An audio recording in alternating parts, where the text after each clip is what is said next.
For game with camera and itch my nose. Why does my camera look so high? Or so low, actually. There we go. Hello everybody, I'm El Bristow. This is Ellitopia Gaming. Welcome back to KSP Live, episode 2 of season 6. Last week we got off to actually a very good start. We got a fair few of the basic opening contracts done. We didn't lose any Kerbals, which was a good sign. I think we almost lost a Kerbal or two, but we didn't lose any Kerbals, which is good. We have one contract outstanding that we haven't managed to finish yet, which was to test the Thumper solid fuel booster. We were so close to getting that one, but we just missed it on our mission where we cleared the atmosphere. We're going to be aiming for orbiting Kerbin, hopefully in today's stream. We're getting a lot of these, other missions offered. Oops. The temperature surveys and the observational surveys and blah, blah, blah, blah, blah. Conduct a focused temperature survey, suborbital trajectory, liquid fuel on suborbital trajectory, test the decoupler on an escape trajectory. So I think we're going to accept orbit Kerbin. Excuse me. We're going to look at whether or not we can actually do that. And at the same time, we'll have to try and test that Thumper. So we're going to go into the vehicle assembly building. And we are going to load up the craft that we were having a look at last week. Contains experimental parts. Oh, that's alright, because that's still the experimental parts that we are using. So this is what we used last week to get us out of the atmosphere. What I'm thinking is, if we do something like this, like so, we have double the delta V on those. And we can hopefully use those to... Hang on. That one goes up there. We can hopefully use those to get the contract done for this one and to kind of push us into space, so that we get towards our orbit. Those are already at 1.28 now, so let's up those to 1.7, say? No, 1.6, I think, is going to be... There you go. Taking us up to 2.15 after that. And then this can stay at 1.6, taking us to 2.61. And then that's at 2.0. So let's take that down to 1.6. There we go, 1.58, close enough. In fact, we probably don't even need it that high. But there we go. So that's that and that. Those parachutes need to come down here as well. Yep. Okay, so then those parachutes do that, and that fires. And then we're like that. That's not actually enough delta V, I don't believe, is it? Oh, did we unlock the R8 winglets in the end? We did. Let's take that off. Oh no, that's a tail fin. Oh well, we could use that. Same difference. It'll do. So we're using a tail fin for our pitch correction and things. We want more delta V, really. That is what we want, isn't it? We could do with a more efficient engine. Oops, a more efficient engine on that, which might actually be that one. If I do this and that and that and unlock that and put that on there and do that, that makes the whole thing lighter and gives us, yep, some more delta V. So that does that, then that, that, and that, then that, that, and that, then that, then that. No. That can go there. That's a bit better. Then that, then that, And then that. Yeah. Okay, so that's a bit better. 3,481 meters a second of delta V though. Still not so great. Hey there, Pirate Robert. Welcome. We haven't quite got enough delta V here, I don't think. Certainly not to get us into orbit. Oh, the air augmented solid boosters. Now, I believe these have quite decent delta V stats. If I put these in here, where have they gone? They've gone to that stage there.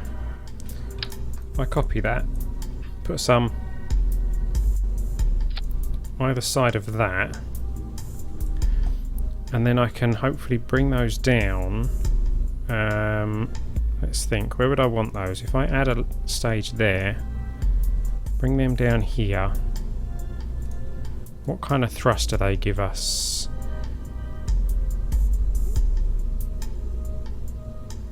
Really? Those on their own give us 2.65 thrust? That's pretty good. Not a huge amount of delta V, but I can limit the thrust on these to like 50%, so they last us quite a while. We'll do 50 and 50. That's 2.01, so 42 and 42, 191. Okay,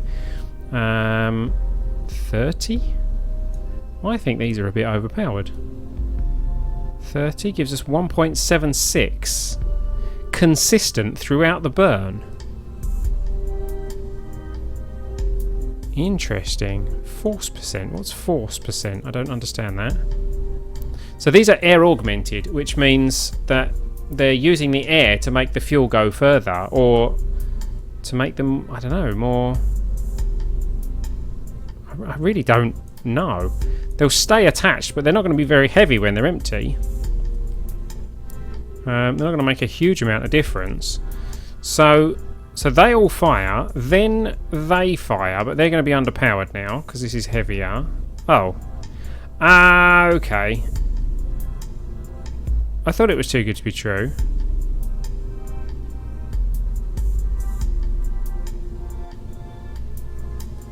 It's calculating that wrong, because it's calculating those as being in the same stage as that.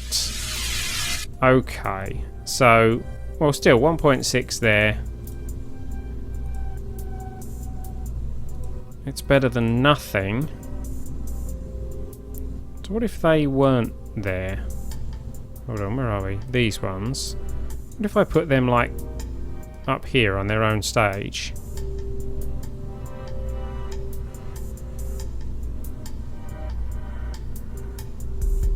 No, I'm totally confused. I think the system is pretty confused about it as well. So if we fire all of those together, yeah,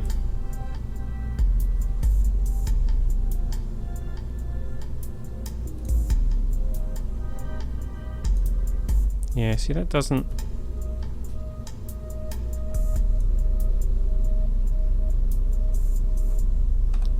I'm a bit confused as to what these do.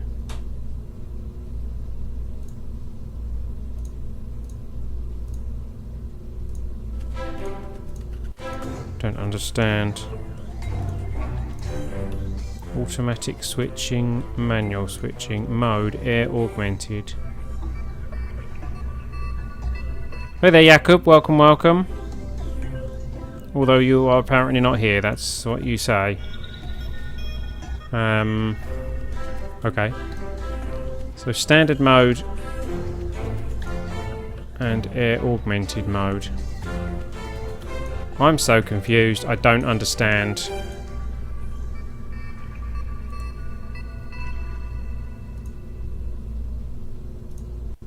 I don't know what air augmented solid boosters are. Let's see if there's anything in the description. Noting that jet engines work by compressing a bunch of air, heating it and expelling it out a hole, our engineers wondered if something similar could be done to improve the efficiency of rockets in atmospheric flight. The AASRB was the result, featuring an integrated ram air intake and modified combustion chamber. This SRB, while more expensive and heavier than a standard SRB, benefits from dynamic thrust and ISP while in an atmosphere. The higher the Mach number, the better the thrust and ISP of this engine, topping off at about 200 kilonewtons and 425 ISP at Mach 3. So I'm still none the wiser. Let's put the thrust up a little bit on those to 40 and reduce the thrust on this a little bit, putting that at 160, and then we'll increase the thrust on this back to like 150 something. Thrust on this can go up to 150 something. In fact, let's increase that a little bit more. We'll put that on 170, 153. See, that now all says it's got a very low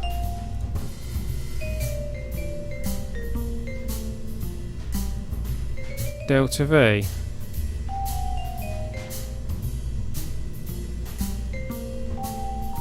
I don't understand. So if I take them off, the delta V goes up. Okay, well let's scrap them then. Oh, KSP's crashed on me. That's not fantastic. How dare you crash on me, KSP? Clearly KSP didn't like me taking those air augmented engines off. Are you loading back up, KSP? Yes, you are. There we go.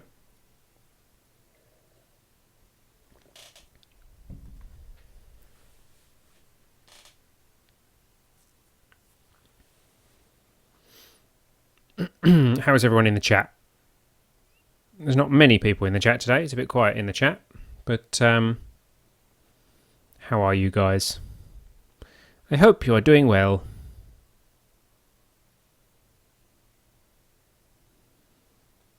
Locating Jebediah Carmen.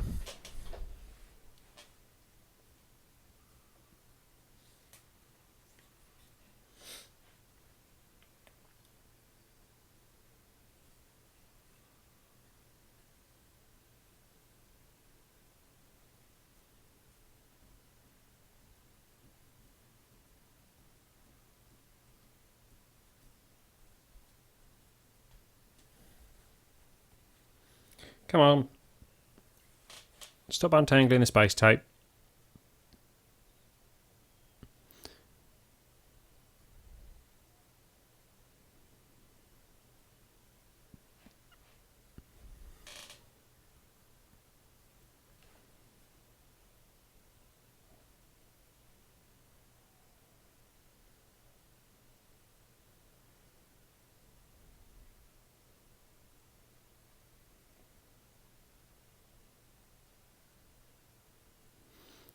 Very difficult to untangle space tape. Indeed it is.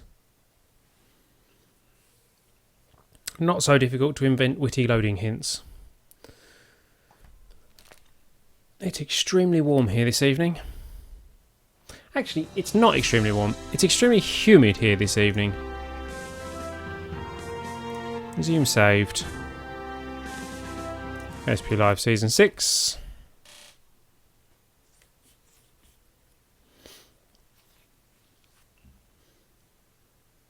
I have to start using aircon soon, I think. Right, let's see how much of that it saved. We might have to switch this to auto-saved ship. Nope, it didn't save diddly squat. So, yeah, that's exactly the same as that. I'm wondering if maybe we need to convert this to liquid fueled rather than solid boosters. I'm thinking if we take that off, Or actually, we could just use lots and lots of thumpers. Let's go like this. And have a mass solid fuel rocket. What am I doing? Actions. This one. No, not actions. What am I on about? That's all I want. Tool move. There we go. And let's slide it down. There we go. And let's put... I am not here still. I make no sense. Fair enough. Who am I to question that? Solid fuel... No, that's a procedural nose cone. Okay, let's have a procedural nose cone. Let's have that. Doesn't have any fuel in it. That's fine though. This is probably going to need struts. We did unlock struts, which is good. Let's strut these to each other. Ooh, let's put the snapping back on.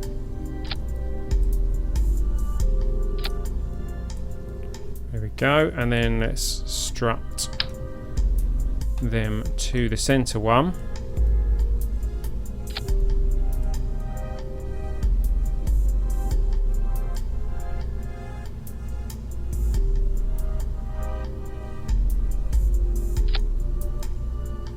There we go. And I was going to replace these with tail fins, which can go like that. That gives me 3,309 meters a second of delta V, which is quite a bit. What I could do is add some more fuel up here as well. Doesn't like those flags. Let's take the flag off for the moment.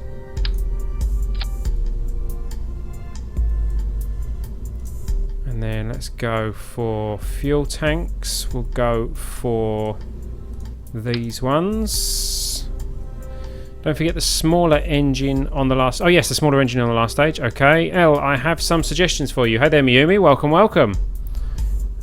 Feel free to make some suggestions.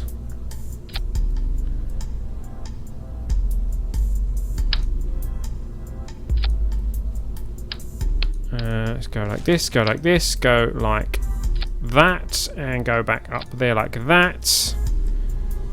Looking good. In fact, we can even... we haven't unlocked the fuel pipes yet. Okay, can't do the fuel pipes, so we can't do it asparagus-sized. So, we've got 3 engines, they detach, then that one fires. Then that detaches, those 3 fire, then they all detach, then that can fire, not detaching at the same time. 4,934 meters a second of delta V, that's pretty good. Hashtag my internet hates me. Start streaming on Beam, Twitch and YouTube, all of them using the Restream.io website. That is a very good idea. Using Restream. I hadn't thought of that. Beam, Twitch and YouTube. That's a very good idea. I may well look into that. Watch this space for streaming simultaneously from 3 different locations. How will I track the chat though? Does Restream bring all the chat back through to you? I don't know how that side of things will work. They can go on there now, so I don't have those for the entire flight. Yeah, does it pull all the chat through for you? Excellent. I will definitely look into that then, in that case. Right, parachutes can go on there. Is that enough parachutes, actually? I don't think it is. Let's go like that. And then one the other side of each one. Like that. There we go. And then we want 3. I don't know if we want 3 on there. We only really want 2 on there, don't we?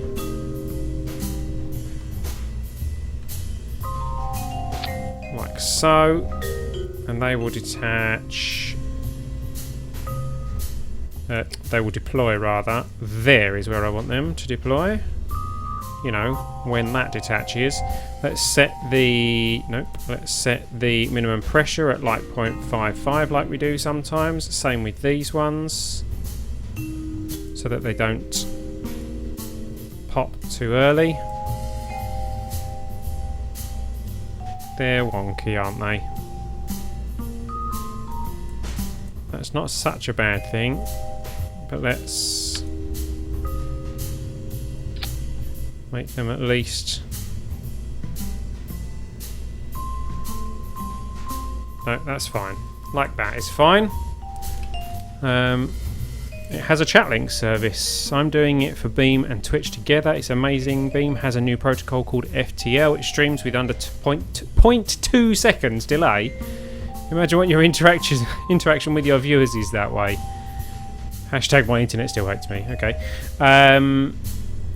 Yes, okay, fair enough. I will definitely look into that. Probably for next week. Let's go. What parachutes have we got on these? We haven't got anything on these, obviously. Let's take those off and go like that and scale them up and put those on min pressure 0.55. And hopefully that will have them sorted. I mean, they're very much too big, but I'm going to my telly to watch YouTube. Fair enough. I've done that before. I've watched YouTube on my TV. Right, so this is going to be the... Why is that the S06E03? It should be the S06E... We're only in episode 2 now. What on earth will we be doing with the numbers? S6E2, S6E3? No. This is S6E2. They should have different names. They should not have been there. Let's call this the S6E2A for the moment and save it. Let's open up what we've called the S6E2. That should have been the S6E1-2.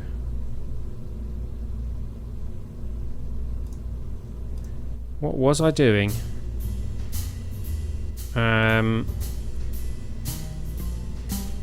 So now we can delete that one. And then that should have been the S6-E1 S6E1-2 -3, sorry.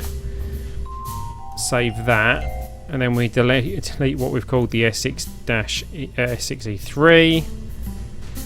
So S6E1, S6E1-2, S6E1-3, S6E2-A. Right, so let's load that. Take the A off. Save that and load and delete the -A. There we go. So, okay, we've fixed all our ship naming now. We can put flags back on this now as well, can't we? Let's go for flags. 1.25 curved. There we go. Whoop. And let's put that in a bit. There we go. There we go. So this should have no trouble getting us into orbit. Let's bring the thrust on this down to like 1.6 like we've been doing. Put the thrust of this up to 1.6, which it's not going to reach. It's going to reach 1.45. And then those 1.43, that should be okay at that height. Someone's just sent me a message on Steam. Streaming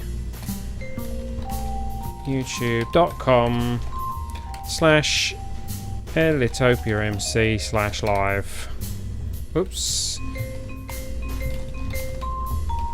youtube.com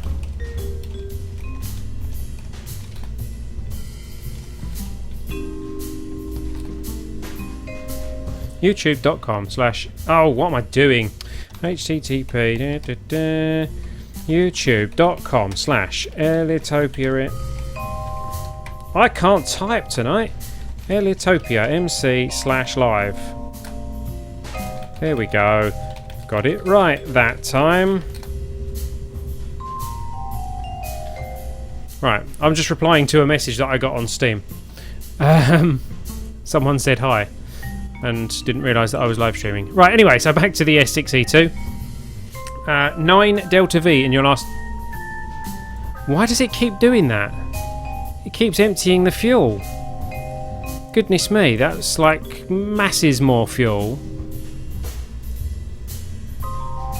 Shape cylinder? I beg your pardon. Do we have the option of making a tank non-cylindrical?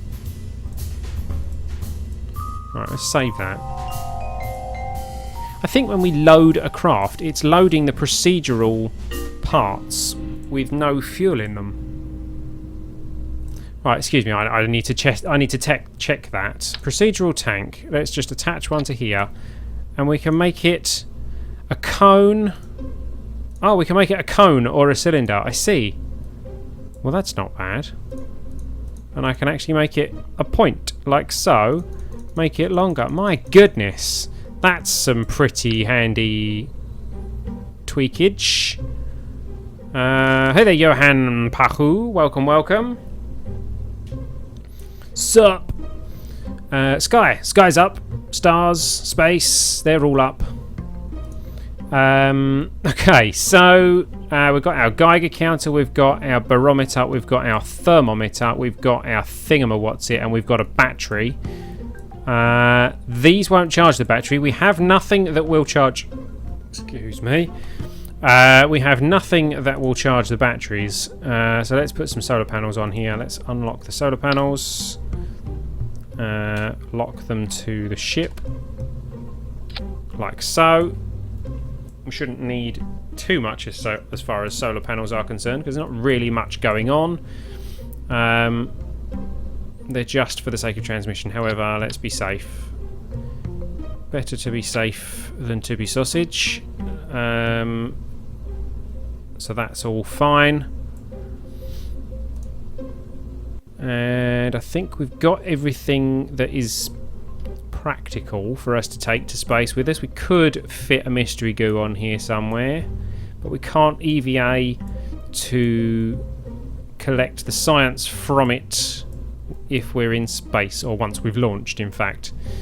So we're going to have to do some more experimentationalizing later. That's okay, that's okay, that's okay, that's okay, that's okay, that's okay, they're okay, they are okay. Although we could move those into a separate stage. Throat's going funny, excuse me. I am at a handball competition. Well, that's interesting. I don't believe I've ever played handball. Right, saving that. Check there's still fuel in this. No, not toggle flag. There we go. Yes, there is still fuel in that. 5,196 metres a second of Delta V. Well, that's going to be pretty much good. I thought you unlocked EVA in episode 1. Ooh, now, yeah, that's a good point. Did I unlock EVA in space in episode 1? I think you might be right there. In which case... Oh, mind you, we still don't... We still can't bring the... Still can't bring the mystery goo... Because we can only use the mystery goo once, can't we? So... Right, I'm going to put some small chutes on this. Mind you, no. No, I'm not. Because we'll lose that. We're going to lose that stage. Yeah, I think you're right. So, hopefully, that means... Oh, excuse me. That means we'll be able to get some extra science, which is good. So we're going to save this, and I think we're going to take this out to the launch pad, because it's rather launch worthy. Apart from the fact that the thrust limiter's 1.36. That's tricky. If I take that off, does that help? Not really. What did I weigh it down with? Was it just the extra fuel? think it was, wasn't it? And those solar panels. It's the fact that that's... What's going on? The fuel's gone funny again.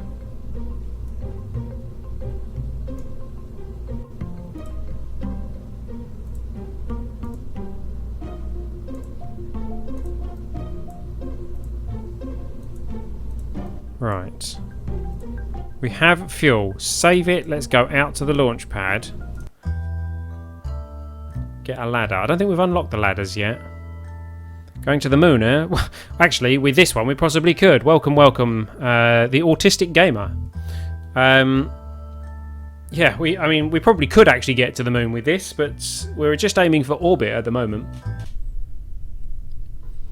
Food resources are getting low. Anything edible is being scrutinised. That's a good point. I don't think we've got enough food to get to the moon because we deliberately didn't pack very much. What have we got? How long will it last us? Does it tell us? 10% depleted. Depletes in 1 day. Yeah, but I don't think we can get to the moon and back in a day. Right, SAS is on. Throttle is at 100%, even though we don't need it right now. We are aiming for orbit. Jebediah is in the pilot seat. And did it put the fuel in there? Yay, we've got fuel in there. Okay. And right, so we're aiming for orbit, and we've also got to try and get this mission, which is to test the Thumper, this center tank, hopefully, flying at an altitude of 4,000 to 10,000 at a speed of 380 to 560. Let's hope it's not RIP Jebediah, please, Jakob. But there is a reason I didn't bring one of our subscribers' Kerbals with us. So I think we're ready to launch the S06E02, now correctly named, which was incorrectly named last week. In 3, 2, 1, go. We're away. Ooh, very slowly, slower than I expected. Not that that's a bad thing. In fact, that's actually probably a very good thing.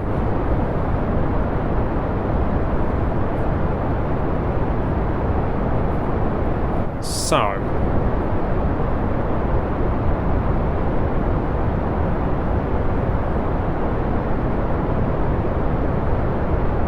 Jeb needs to go on a diet. Indeed. He should just eat less and then the food will go further.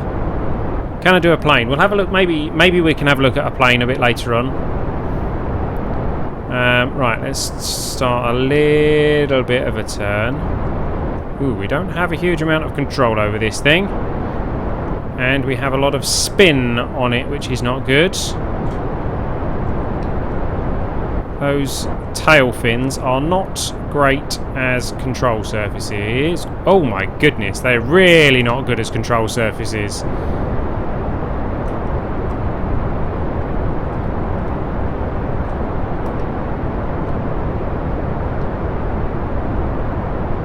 Wow, that's rubbish.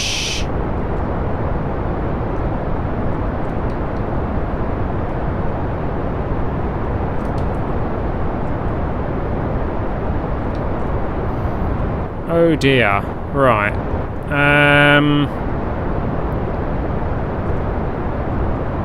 Help, I think.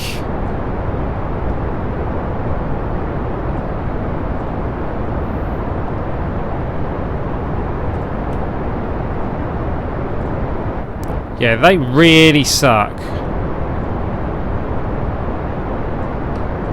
Come on. Let's get some form of control out of these things. Oh, there we go. We've got a little bit of control out of them as the atmosphere started to thin a bit. We're about to lose the engines on the outer side. There we go. Hopefully this will make us slightly more controllable. Oh, it has actually. It has made us a little bit more controllable.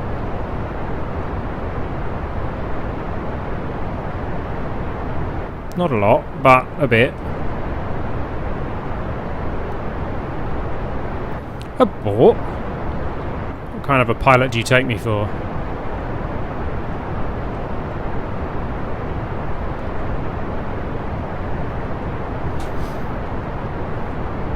Okay, come on. Let's get this under control. We've got to turn a lot slower than I thought.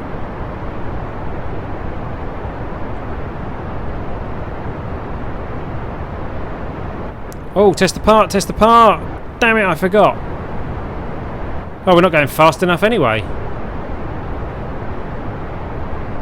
No, couldn't do it. Okay, we're going to have to do a specific launch for that, I think. Because we're only just about getting to the 380 that we need. It's two. There we go. There's the 380, and we're at 15 kilometers. There's no way. Let's have a look at where our Apo is at the moment, because I didn't bring her. Oh, there we go. Whew.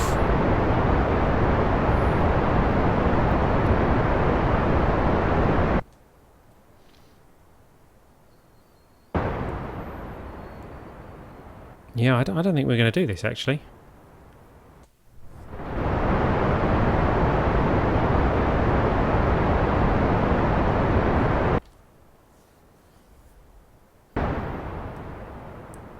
What's this? Stage destroyed? Those parachutes weren't good enough.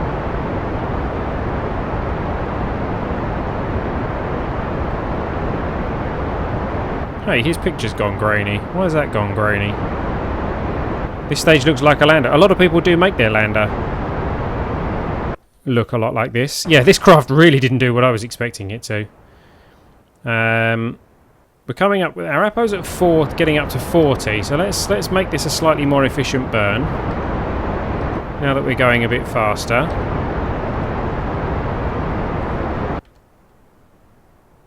$43, $44. Okay, so we're going to get into space at least.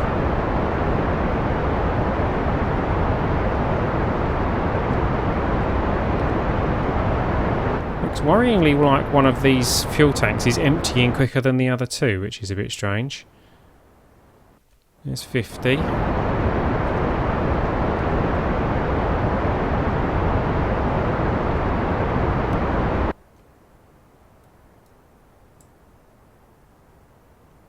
$55.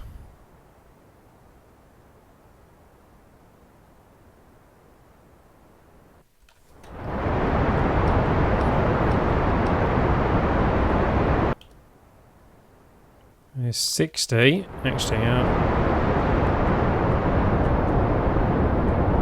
it's not worked out too bad, actually, this.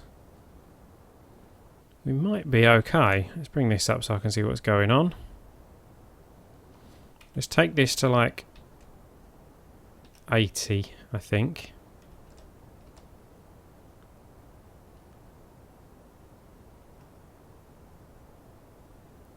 $75, $76, $77, $78, $79, $80. There we go. So let's drift up there for a bit. These engines are very nearly gone. We've got that centre tank full. I don't know. I don't know. We'll see. Let's speed up. Let's take us up to the Apo. Can I just do warp to Apo? No. Okay, speed up then. We still can abort. We technically can still abort.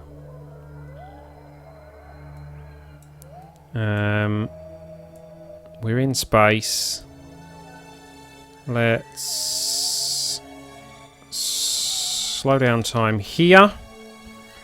Get ourselves pro grade. And burn. Ditch them and burn.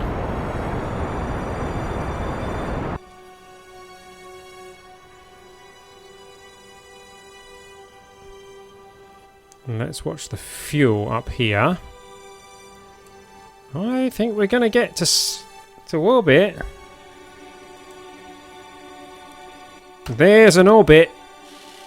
technically a successful mission. We can deorbit. We've got enough fuel to deorbit. That's not a problem.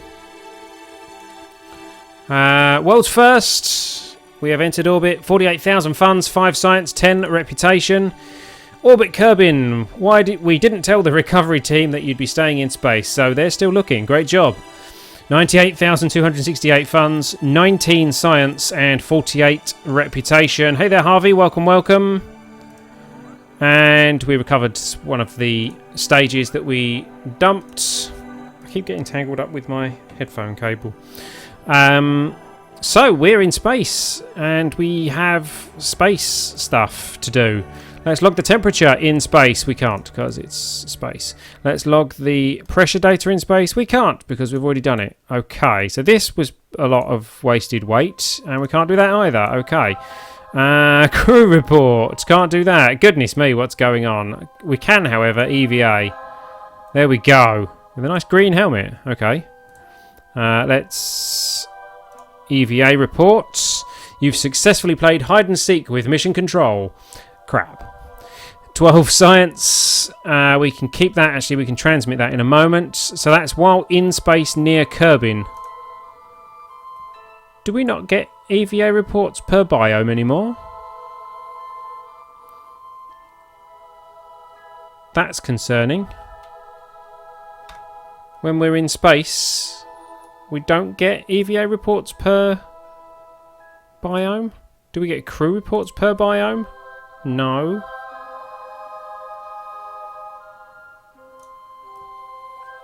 That's concerning. Right, the recent accomplishments of our space program have attracted contributions from numerous organizations. We've performed a spacewalk in orbit of Kerbin, 24,000 funds, 2 science, and 5 reputation. I'm sure that you're supposed to be able to do an EVA. There isn't any monopropellant in the EVA suit. Don't let go. Okay. Let's board then. How do we put monopropellant in the... We didn't bring any monopropellant. We need the monopropellant to put it in the EVA suit.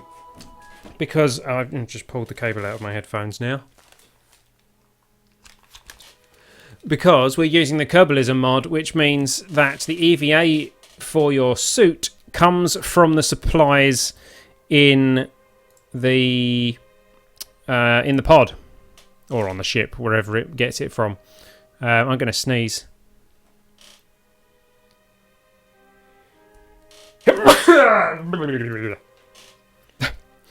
Okay. Oh, what's going on here? More stages recovered. Okay. So we're losing power because we're on the dark side. How long can we do without oxygen? It's only 17 minutes to the Apo. Okay, so that's fine. We're kind of in the wrong place for a moon burn. I mean, we could try it. We have got a fair amount of fuel, but we could at least do it in space high, actually, couldn't we? Let's go for... If we get ourselves pro-grade before the electric charge runs out. I'm not going to burn for the moon, but I am going to try burning for in space high. Yeah, not enough life support for a moon flyby. So let's push this up to 300,000.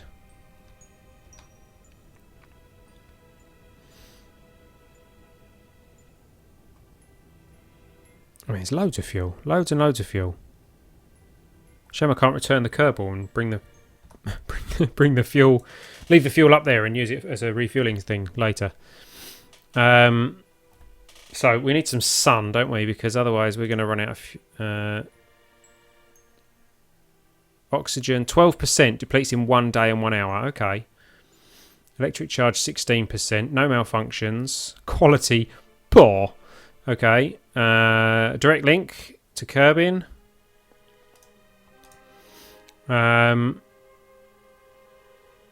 Stage view. I've never tried stage view. Show me what fuel and things I've got in the stage that I'm on. Yeah. Ablator? There's no ablator in this stage. Okay. So we didn't get to test the thumper. We've got 611,000 funds though. And we're about to get a lot more science. Batteries are almost empty. We're squeezing the last bit of juice. Maybe orange juice? 15% battery. It takes 2 days to go to do free return trajectory. So no go for TMI. I don't know TMI. What's TMI? The magic iguana. Yeah. Takes about 2 days to do a free return trajectory in KSP, so it's a no-go for the magic iguana. Oh, transmuner injection. Okay, fair enough. Sorry. I wasn't thinking along the right terms.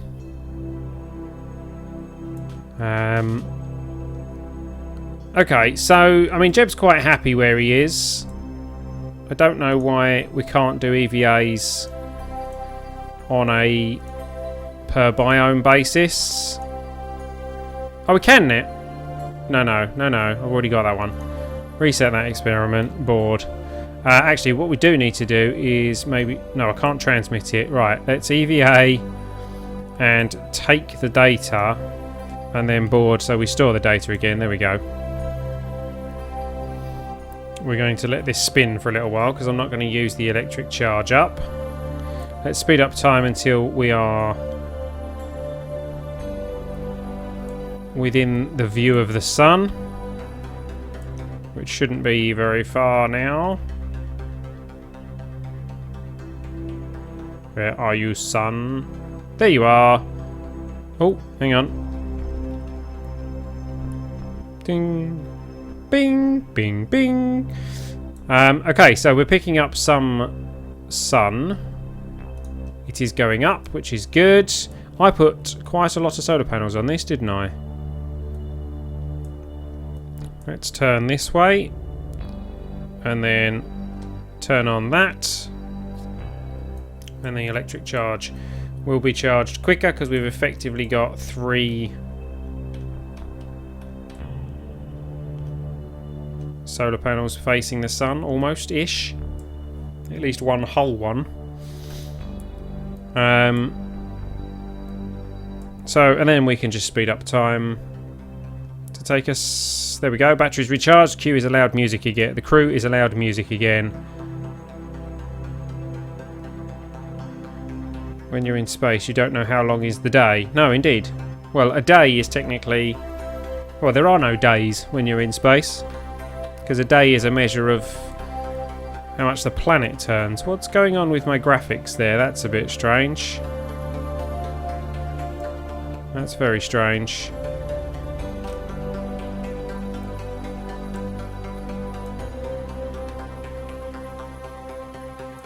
Bit confused about what's going on with the graphics there. Right, I think we can do the in-space high things now, so let's go. Crew report. Yes. You really are high as a kite. Rocket Man. Maybe higher. Can we do temperature from here? We can. Measuring the temperature of space appears to be quite impossible as there is no matter around to be either hot or cold, except the spacecraft and the thermometer itself. This is probably going to give the R&D guys something to think about for a while. A day is the amount of time it takes to eat approximately 3 snacks. Indeed. Log the pressure data. The instruments read 0. It's as if you were in a vacuum. 24 science for that. That's pretty good. Radiation data. Holy cow, these results are amazing. That one just clearly just always gives you the same data. So let's do an EVA. Whoop-ah. Can we take the data from there? We can, just about. Can we take the data from there? We can. Can we take the data from there? No, we can't. We can, however, take the data from there, store it all, and then take an EVA report. What's this? Psht, Badlands, whatever. Next, they're going to say Elu is a giant snowball and Lathe is populated by another race of Kerbals. Wait, hold on. What? EVA report. While in space, high over Kerbin. Keep the experiment. Reboard. And let's see if we can transmit this one. Review radiation data. Transmit for 100% so that we can at least use it again. Like, I don't know, high atmosphere or when we land. Something like that. Let's put the SAS on. Let's get ourselves retrograde. We're just past the Apo. Oh no, we haven't reached the Apo yet. Okay, let's get up to the Apo. And let us burn to return. Burn that to about 30-ish. 32. Something like that. 35, maybe. Let's go for 35. That'll be more than enough to actually bring us in.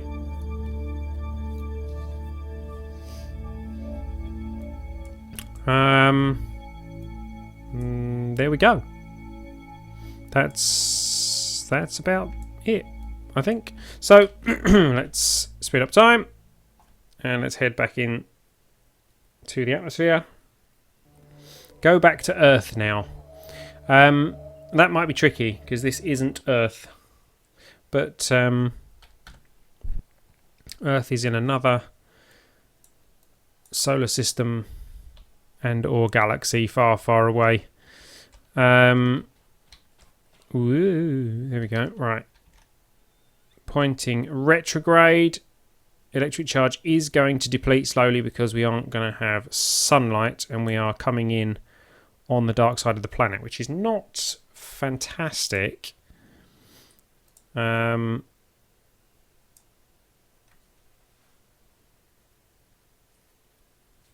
there we go. I'm going to increase that slightly. Actually, no, I shouldn't need to, thinking about it. That should be okay. Our drogue chute. What can you see, Jeb? Oh, you can see stuff under there. Nice. Why? I don't understand why we aren't getting science for the individual biomes when we do the EVA. Oh, here is the fireworks. If we can land with the fuel tank intact, that will be handy because we'll get recovery funds and science and things on that.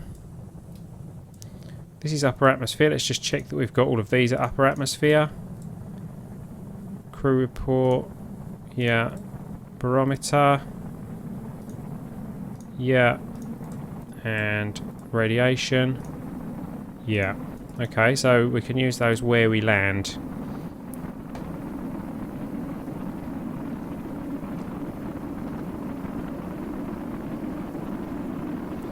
Looking nice and red. That's going to get nice and hot.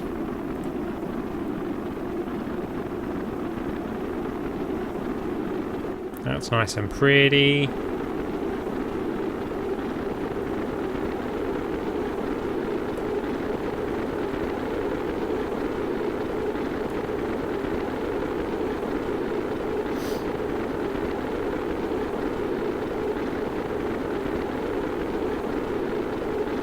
A hot engine is a happy engine, indeed.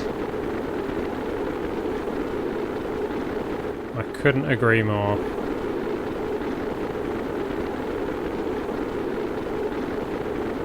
$39. There is 39,000 meters.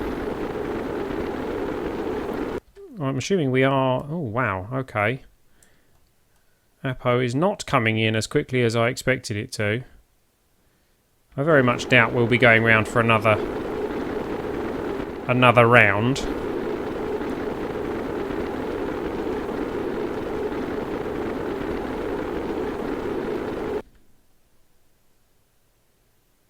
Our periapsis is at 33.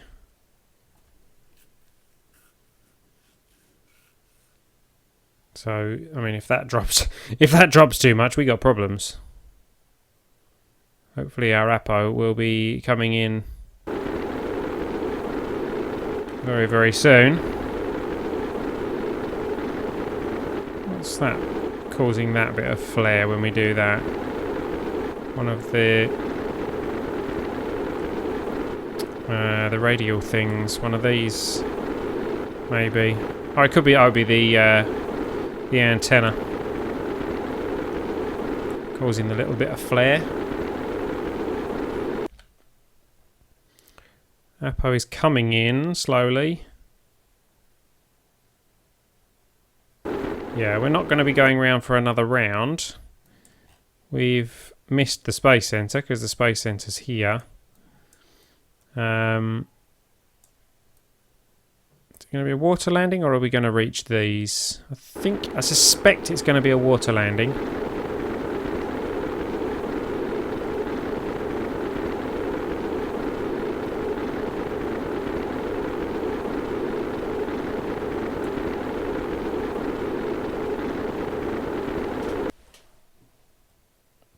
And I think the lesson learned from this launch is don't use tail fins as control surfaces on a rocket.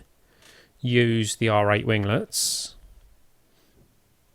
Probably don't use 3, because I think that's probably messed us up somewhat. Where are we coming down? Yeah, I reckon it's going to be a water landing.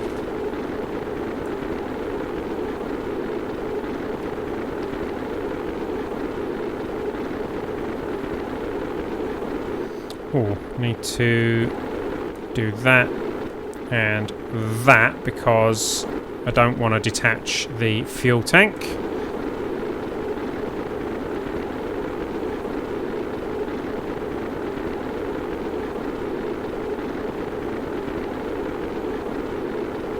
I never use fixed control surface. No, I didn't use fixed control surfaces either. I used tail fins which move like this. They didn't do a very good job because they don't move particularly fast.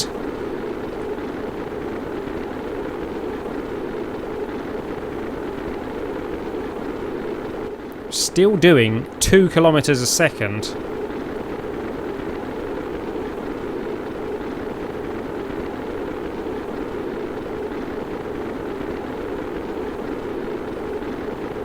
At 27 kilometers up.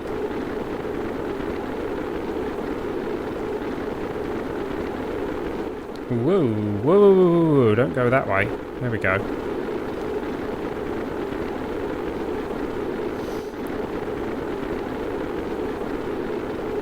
I don't want to use the engines to slow us down unless I really have to. I mean, we're still not in the soup yet. We aren't in the thick part of the atmosphere. Actually, it looks like we might have a landing, which is not a bad thing. Because that's a biome that we can check out.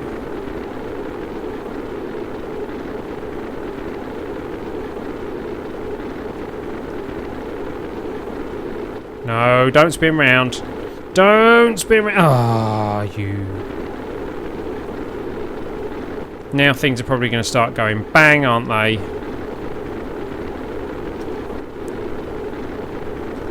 Come on, come on, come back to retro.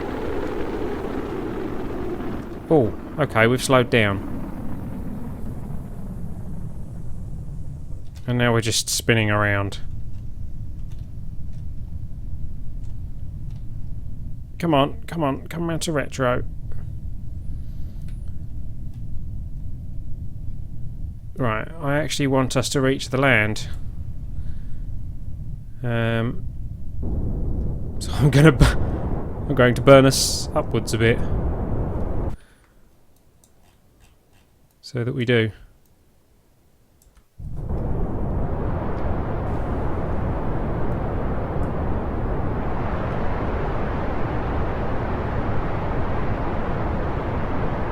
Because I've got the fuel too.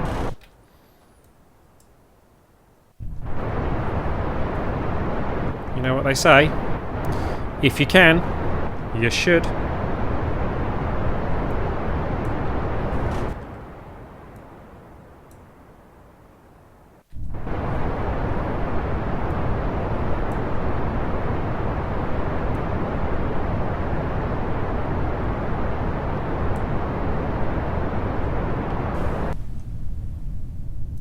Okay, I think that should be enough. That'll take us down over the land, will it? Oh, maybe not. It's used up our fuel as well. Damn, okay. Oh well. Out goes the drogue. Off goes the SAS.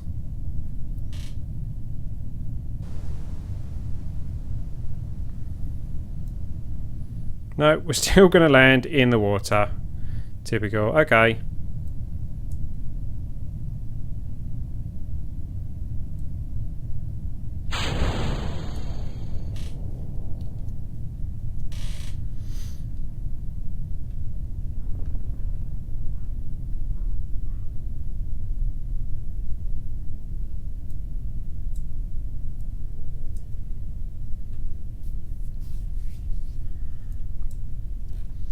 What I'd like is a parachute system where the drogue and the main parachute are both in the nose cone. So you have like 2 stages of parachute launched from the nose. So you fire like a small bit in the middle and that fires your drogue, and then the rest of it pops to blow the full parachute or something like that. Yeah, it's going to be shores, isn't it? And we're not going to get any extra science for the landing spot. That's a shame. We were so close. But I ran out of fuel.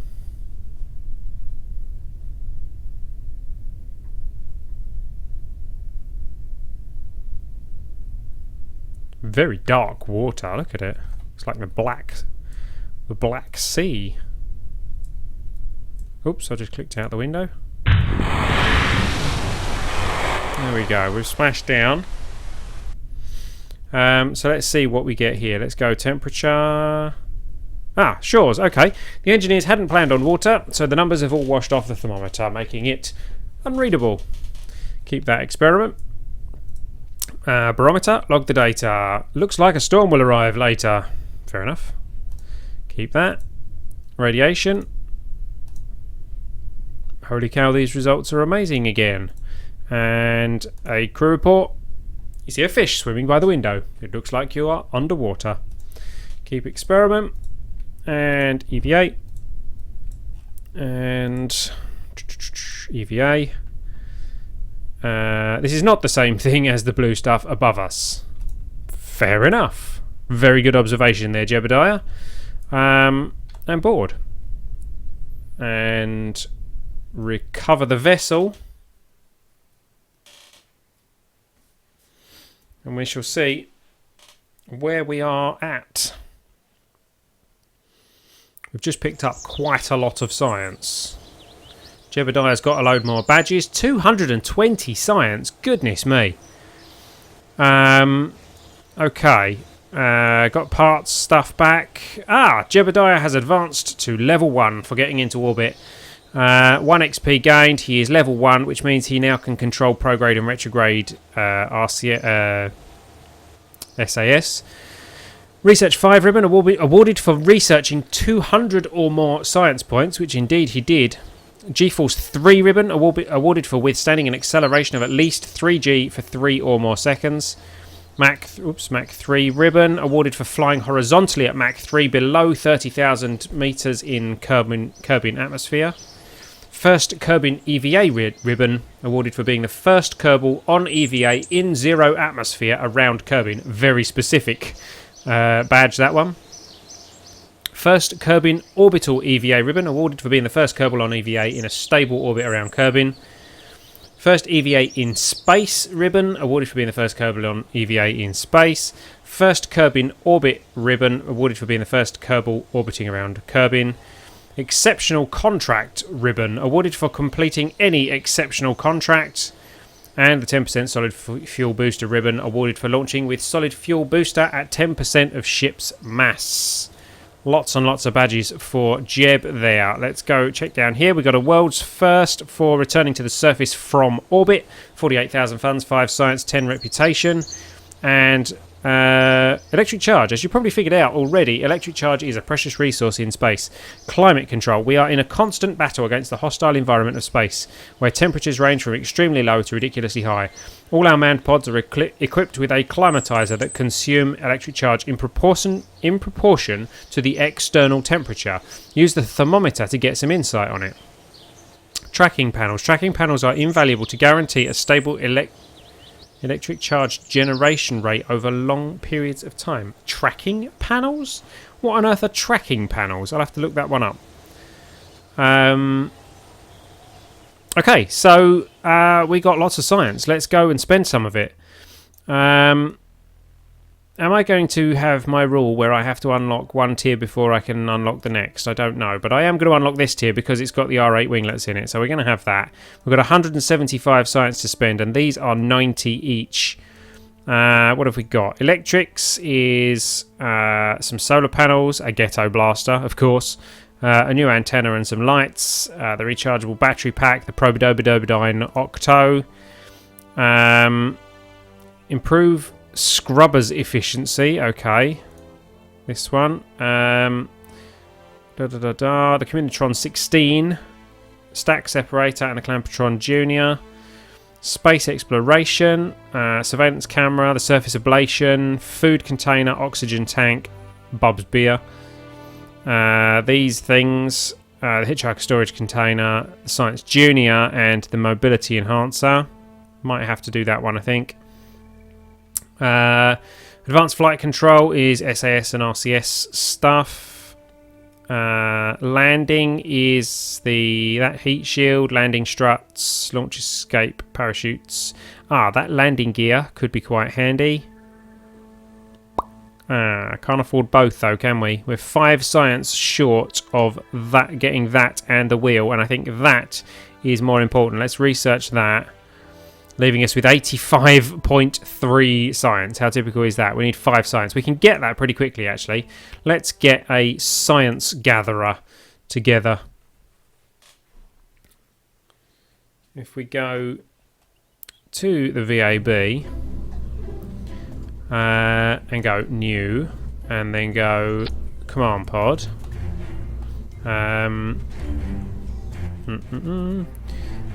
And then go science, and we'll go unlock the Science Junior. That can go there. Unlock the surface ablator. That can go there. But I think we'll put this thing on legs actually. Let's go for no, orbital telescope we can't use. Press map barometer, I don't know if we've used that on the launch pad yet. Thermometer we probably have. Communitron, that can go there just because. Geiger counter can go there. Magnetometer can go on the nose. Oops, like that. Surveillance camera, I don't know if we can use that on the look. Goodness me, that's big. How do we deploy it?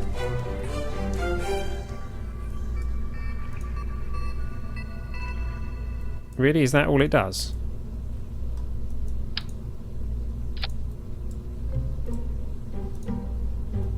Really?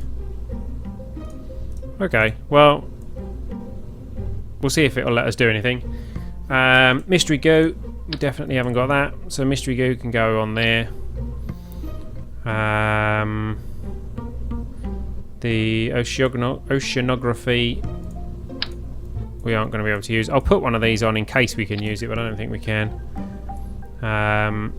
Okay, so that's basically everything. Let's move the surface ablator down because that's going to be a bit ridiculous up there. And we'll put some legs on this thing to stabilise it. Ooh, is that the only legs we've got? We'll have to use about 10 of them.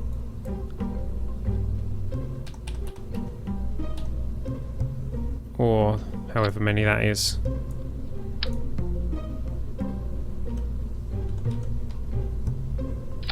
Let's do that. There we go. So it should at least not fall over, hopefully.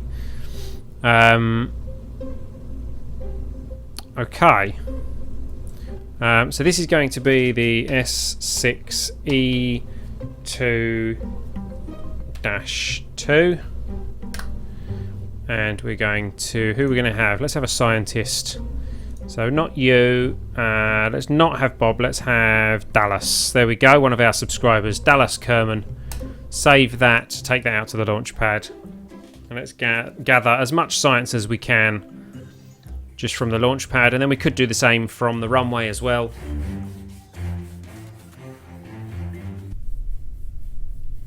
There we go.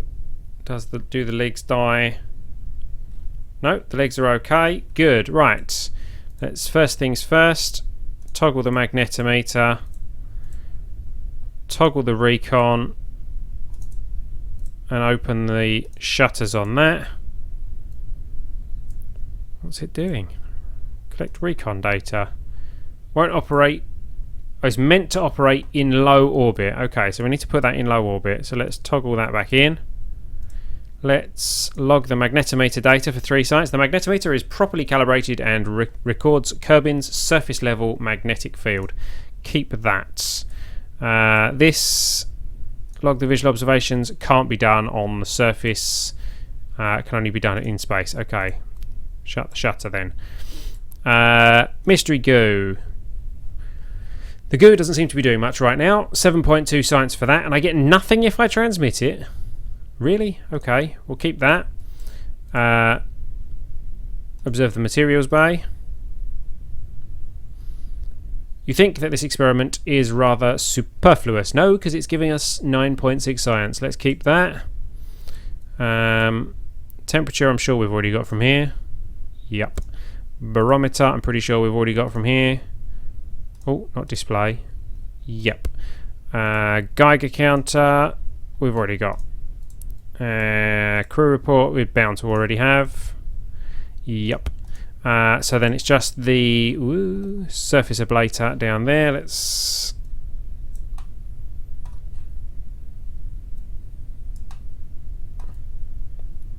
have a look at the surface ablator. There we go. Collect laser data.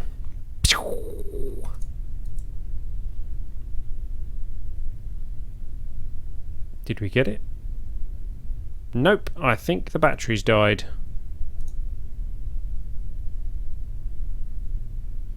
Okay, so we didn't get that one because the batteries died on us.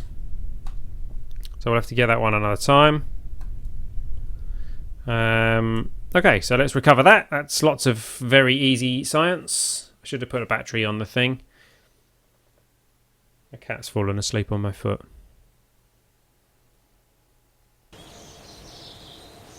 No new ribbons. Well, that's fair enough. Gathered 19.8 science though, put us up to 105. Oh yeah, that's about right, yeah. Recovered all the parts, no XP. But it does mean that we can go to research and development and we can unlock that wheel, which is important if we want to do planes. So are the wings and things, but we can perhaps have a look at a plane. We still haven't done that one, but for the moment let's have a look, see what else we've got here. Focused atmospheric survey, focused observational survey, observation of temperature,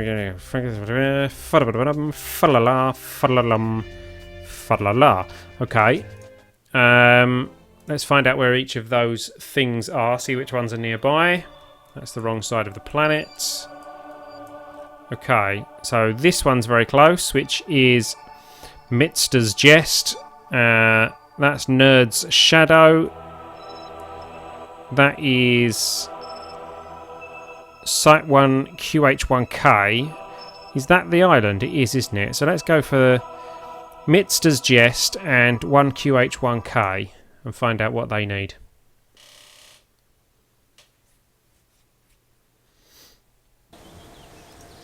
Oh, we can only take 1, can't we? Oh no, we can take 7. Okay, right. So which one's Mitzter's Jest? There's Mitzter's Jest. Take pressure readings in flight above 18,200 meters. Right, that could be tricky. Nerd's Shadow. Right, below 16,400, I can do that. A crew report as well. Okay, I can definitely do that. And that's some easy money. Let's accept that.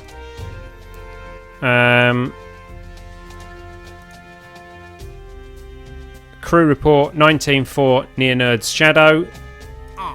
Accept. Yeah, that'll do. So, let's go to the spaceplane hangar. And let's see if we can put together something that isn't going to explode. And hopefully can get these jobs done. So, we have a cockpit, which we aren't going to need monopropellant in. We are not going to need very much food or... oxygen doesn't weigh much. So, let's go for... Let's stick a reaction wheel on here. And scale it up. Because I do sometimes have trouble controlling these things and holding their nose up. So that will help with that. We could do a turboprop engine. That would be interesting. Would be quite fuel efficient. Actually, we haven't got a... Oh yeah, we have got an air breathing engine. Okay. We've also got a lift fan. We could maybe try that. I'm not very good at flying VTOLs. Let's see, liquid fuel fuselage Mark 1. There we go. Have we not got a procedural tank that does... Oh yeah, liquid fuel. Let's use the procedural tank then. Plain white, satin, segmented, Soyuz green, stock alike, tiles, ablative, Atlas, blue side, Copernicus, cryogenic, German, gold foil, grey side. Moo. I still like the original look. Let's go for white. Let's just have plain white. And it's definitely, yeah, cylindrical and not... Conical, isn't it? Is the word. Okay, let's put a basic jet on the back of that, which is tiny. That was not what I expected. I thought that was a bigger engine. I can scale it up, but I would much rather see if there is some way to split that. Doesn't look like there is. Okay, well how about we fit this with an afterburner then?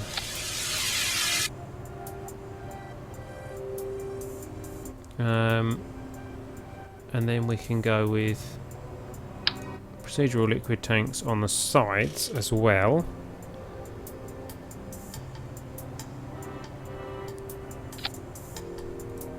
But we will reduce the diameter down to 62.5. Extend the length out.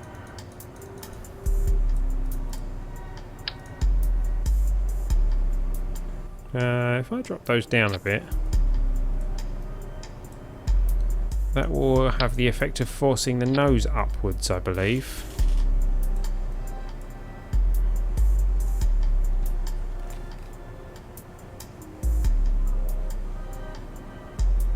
I can hear my neighbours talking. I don't know if you can hear that.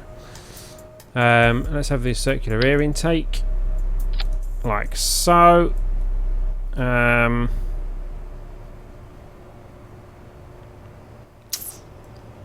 Do I want to do that?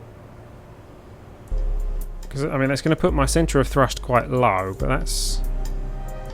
If I turn the thrust limiter on that right off, centre of thrust is going to be pushing my nose up, which is a good thing, right? I don't think... Have I unlocked action groups yet? I haven't. Okay. So we're going to have to put these on separate stages, otherwise I'm going to mess that up big time. Right, we can use the tail fin on this. Not like that.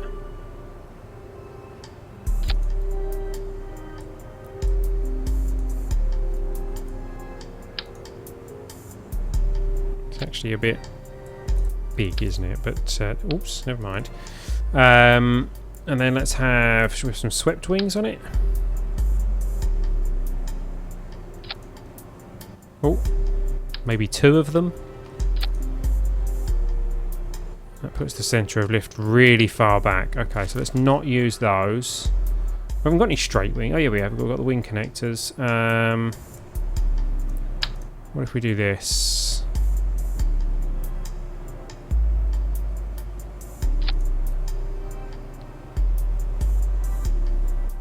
Starting to look like an Imperial shuttle. It was a bit, yeah. Or we could do just something like this.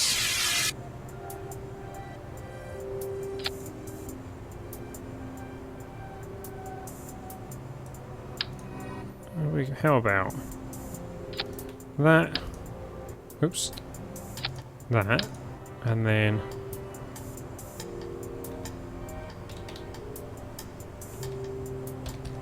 there we go. That's what I was trying to do.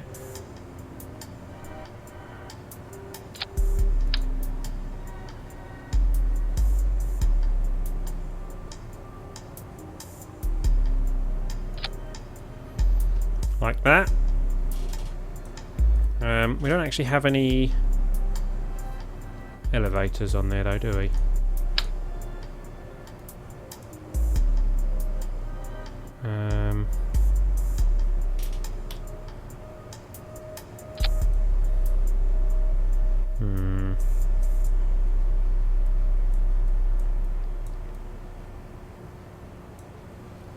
Not sure. I mean, it looks quite nice, doesn't it? Let's get some wheels on it.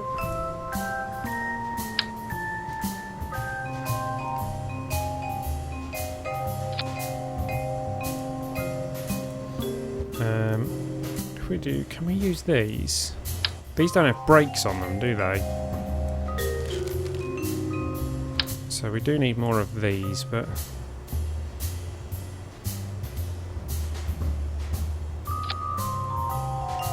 oh, not like that, we don't.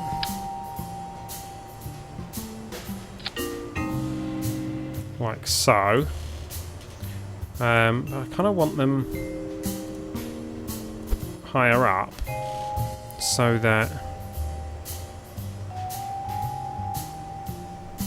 the nose tips up slightly on the floor. Looks like a cross between an Imperial shuttle and a Hawker Hunter fighter jet. Yeah, yeah. Is that a bad thing? Let's have some emergency chutes. An emergency chute? 2 emergency chutes, maybe. Just above the centre of mass.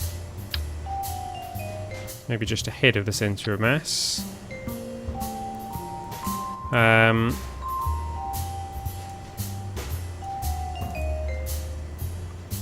Bearing in mind that we don't actually have... We've got the other landing strut there. I swear I couldn't see those just now. Yeah, bearing in mind that we don't actually have any action groups to... Whoops. To be able to control the engines correctly. Let's put some sciencey things on here, even though this particular mission doesn't call for it. Let's have a thermometer there, and we'll have a barometer the other side. Let's turn these off for the moment. A barometer for when it's cold. Barometer. We could actually put a laser ablator somewhere, but the only place I can think to put one would be under there, which would be firing upwards through the engine, which is not really how they're intended to work. I could put one on the wing.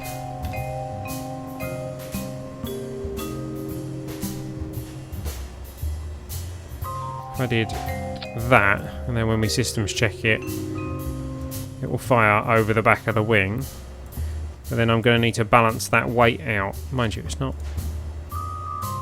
Yeah, it has pulled the weight very slightly to one side, so can I fix that with some mystery goo? How heavy really was that? It didn't do a huge amount. Oh, why is it wonky?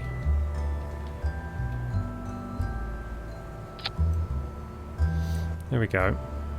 It looks wonky like that, and then you go down there and it's flat. Optical illusion.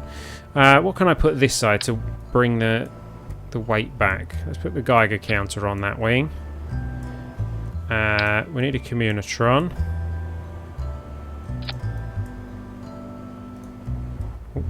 Let's rotate it backwards like so. That wasn't on center snapping, was it?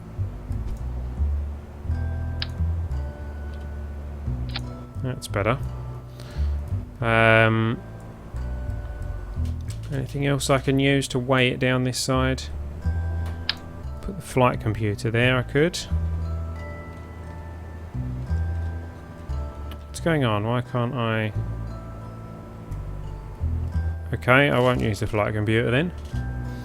I'll stick one of those on there, shall I? No? Okay. I've already got a barometer. Tell you what, let's take an oceanography thingy so that if we have a water landing, we can get some science from that.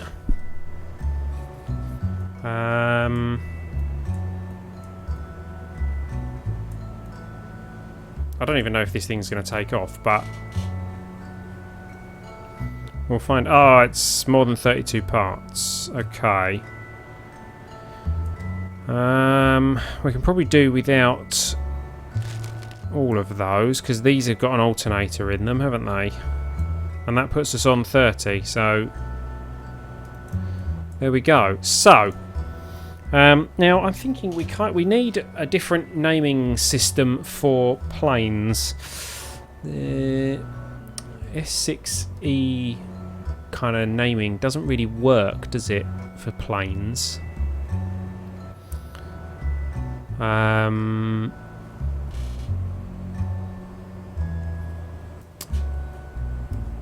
we gonna... Do we name planes individually, maybe? I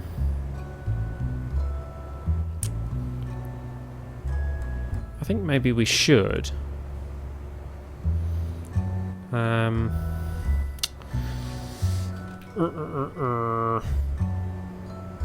Let's call it the ELL.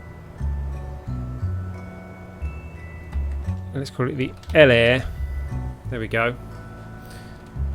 L-Air 1.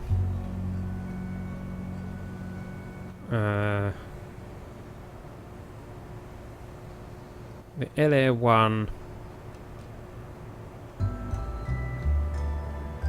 S6E S06E02.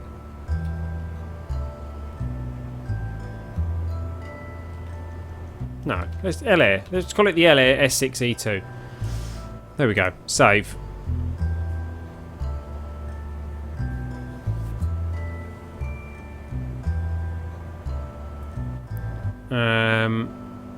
And who's going to fly it? Who's going to fly it? Now this could be risky. We're going to take Jebediah out because he's 1 star now. Valentina's got some XP. William's got some XP. So the next one is Pirate Robert. Pirate Robert is going to be our first aeroplane pilot. We'll take this as carefully as we can so that we don't lose Pirate Robert, even if we have to do a slow water landing. Let's save this and take it out to the launch pad.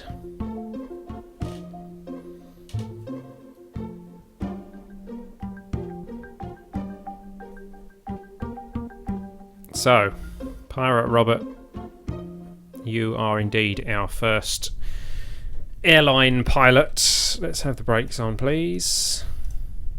There we go.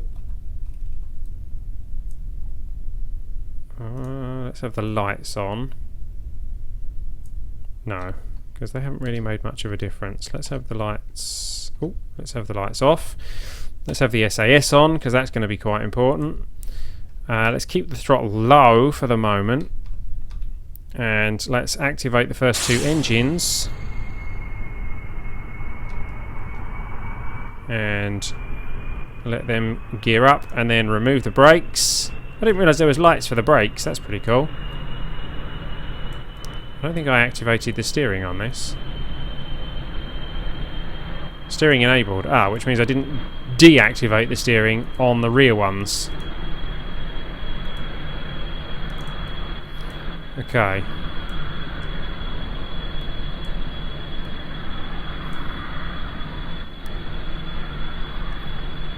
We're off the ground. Kind of. Gear up. We are in the air. It flies. I'm quite surprised. First attempt and it flies. Right, so we've got to head to Nerd's Shadow. Let's activate Nactification? Yes, Nactification. That thing that exists. And let's head in that direction.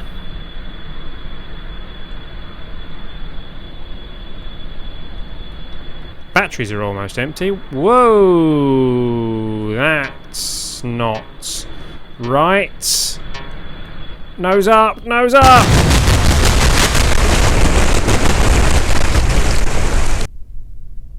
Oops.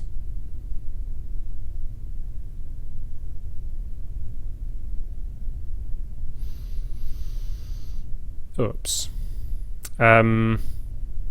Sorry, Pirate Robert. I kinda messed up there.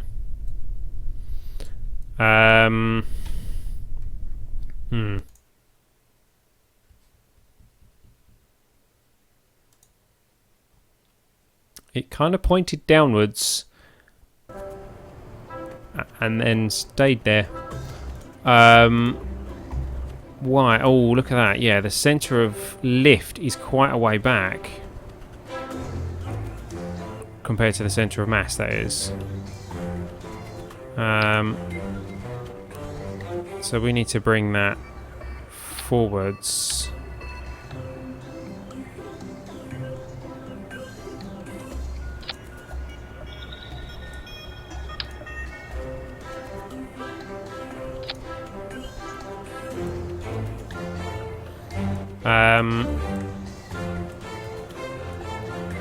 That would make it a bit more stable.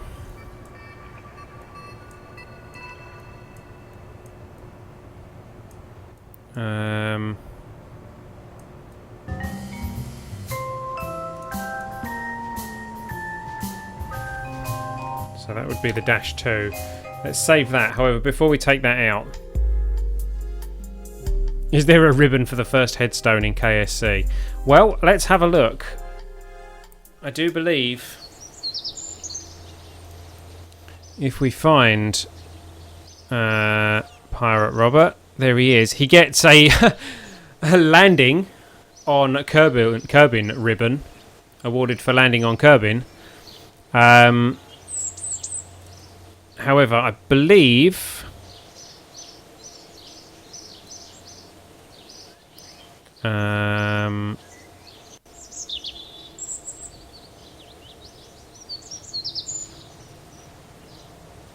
somewhere here.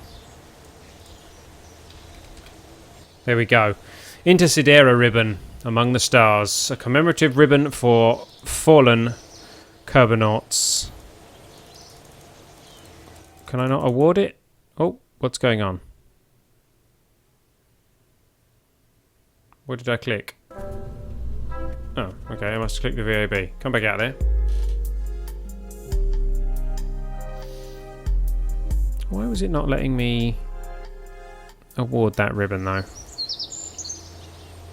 Do I have to do... Oh, I have to do that first, I think. And then award ribbon. Assigning ribbons at the Space Center may not work as expected. Really? Ignore this warning. Intersidera. A commemorative ribbon for fallen Kerbonauts. Okay. So there you go. You receive a ribbon for dying, basically. Is there anything... Can I search the ribbons for... die? Ordered for entering the atmosphere of celestial bodies. No. Death? No. I'll tell you what. Let's find a custom.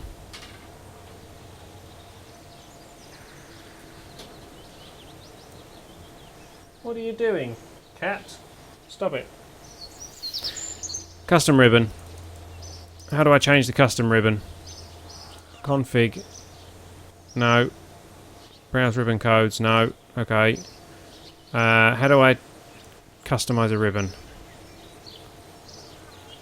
I don't know. What's that?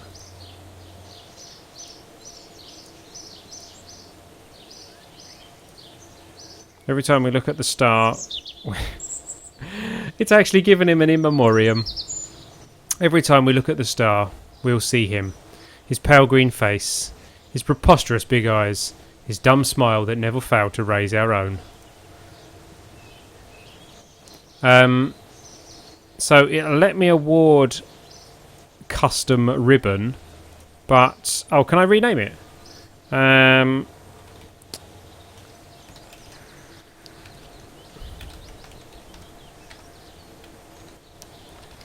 Awarded to the first.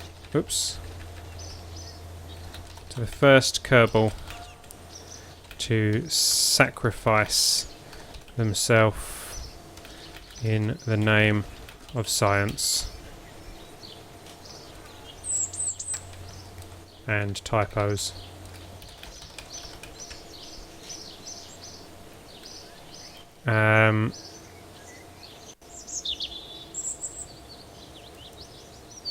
There we go. First blood ribbon. KIA ribbon. Is there a KIA? No, there's not. That's what the Intersidera is. So there you go. You got the Intersidera for being dead, and you get your first blood ribbon for being the first Kerbal to sacrifice themselves. You are well decorated. I usually do a Kerbal graveyard. I'm wondering, now we've got the the Final Frontier mod, and we can award the Intersidera ribbon. I may not do the Kerbal graveyard. I'm not sure. Or I might, but later on. I think we'll stick with ribbons for now.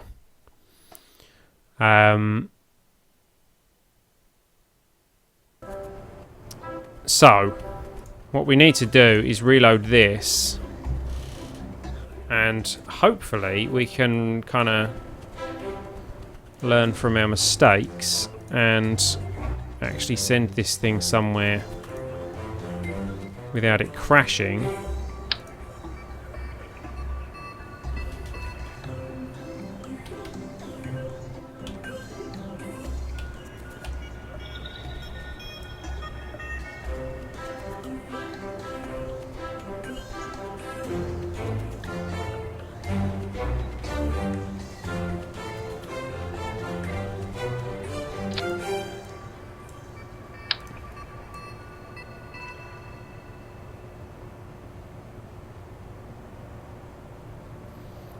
Bit big, that one.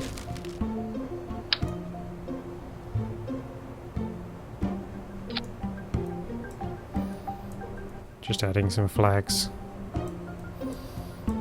Oh, mind you, that puts us over the park count. Sorry, can't do that. Scratch that idea. There we go. Right, so let's save this. Let's give this another go. Oops, I didn't look at who was the pilot. We might have to recover this one.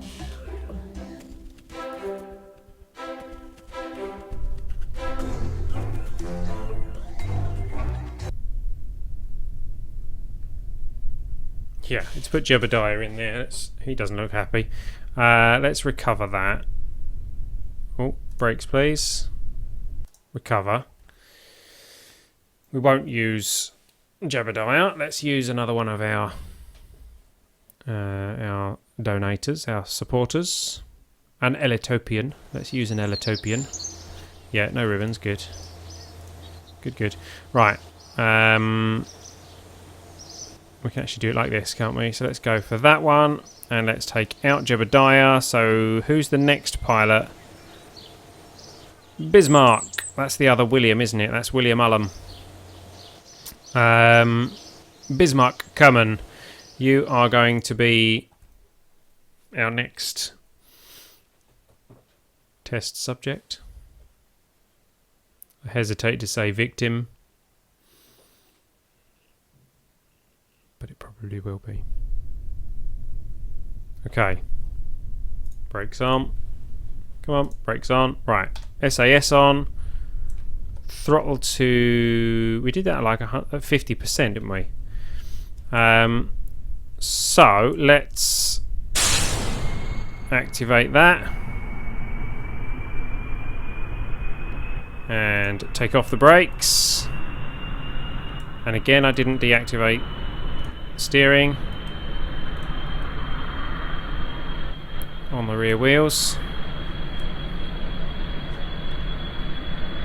Question is going to be, is this thing going to take off of its own accord?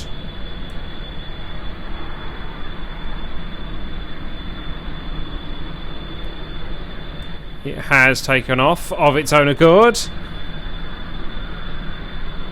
Let's put the gear in. I've not touched a thing, it's just taken off.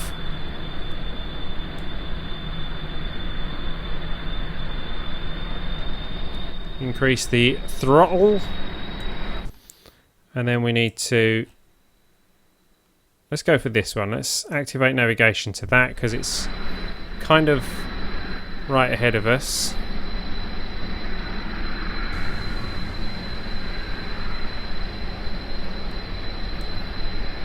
I'll take this one somewhat more gently.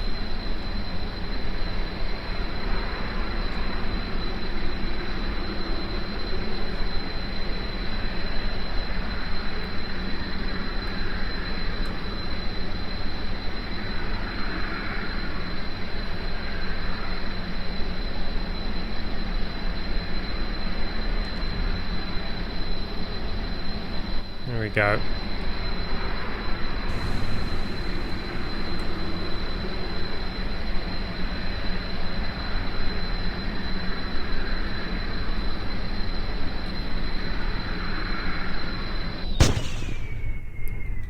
What?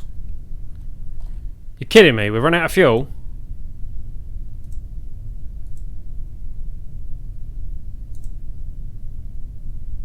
What?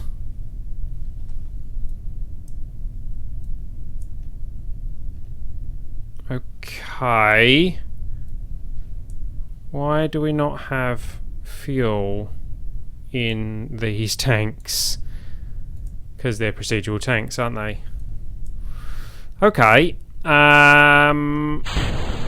Activating that is going to be pretty useless. So I think it's time for emergency parachutes.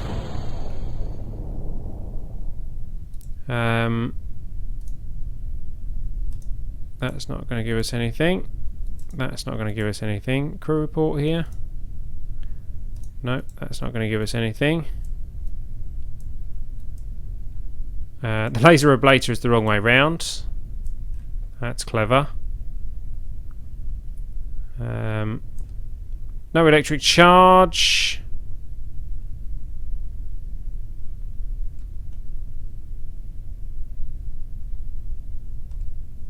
So that thing's just going to wobble around for a bit. Jib's leaky tank emporium strikes again, indeed. I don't like these procedural tanks.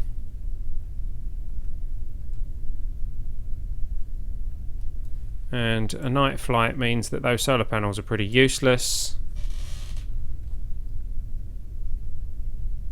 Let's hope I put the parachutes in the right place. No, I'd never get back to KSC gliding.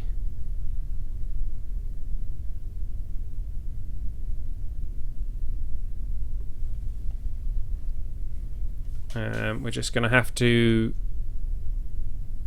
come down.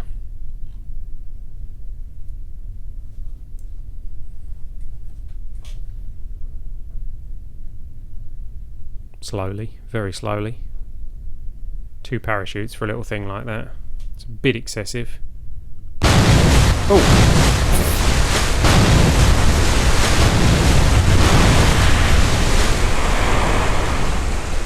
Oh, how typical is that? It's landed upside down. Which means I can't use that.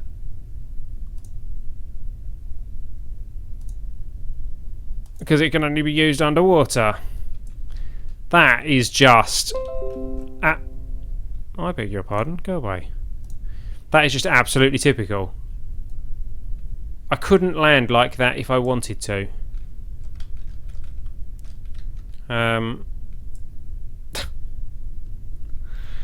Okay, well, let's see. I don't think we're going to get any science at all from this, are we? Log pressure data from underwater. Okay.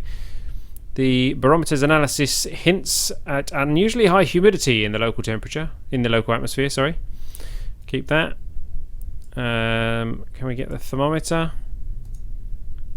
No, already got that one. Okay. Can we go for the laser ablation? No, because we haven't got any electric charge. Can we get... Why have we got laser ablation on both sides? That's why we had it upside down. Somewhere here is a... I can't get underneath it to have a look. Somewhere here is a Geiger counter. No, not going to let me click the Geiger counter. Did we not bring a Geiger counter? I'm pretty sure we did bring a Geiger counter. Is it under the laser ablator? Probably. It was a bit of a violent landing, yeah. I'm not sure quite why it did that. Oh well. Recover the vessel, I guess.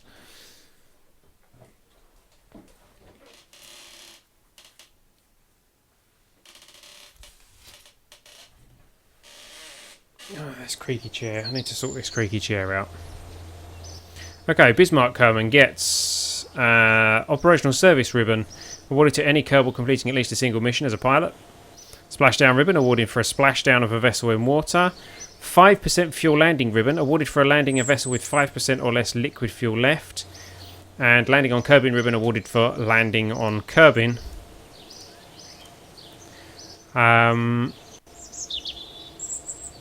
So really the only problem that we had with that was that it had no fuel in it. It was flying okay, wasn't it?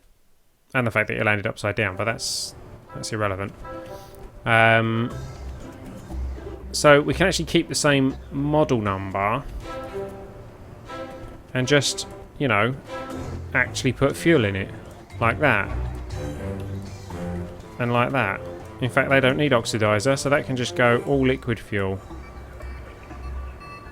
Liquid fuel, liquid fuel, liquid fuel. So it's got fuel in, and also remember to disable the steering on those. We'll save that because it's actually the same craft. Liquid fuel, liquid fuel. So it has fuel. Okay. Bismarck, would you like another go? Yeah, Bismarck, you can have another go. Let's go for a launch.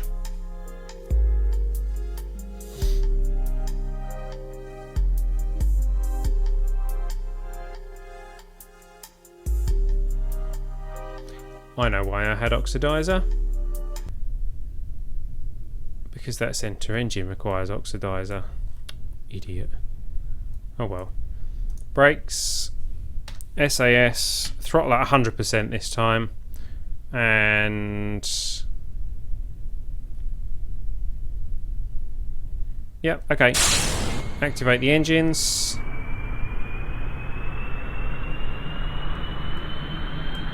And turn off the brakes.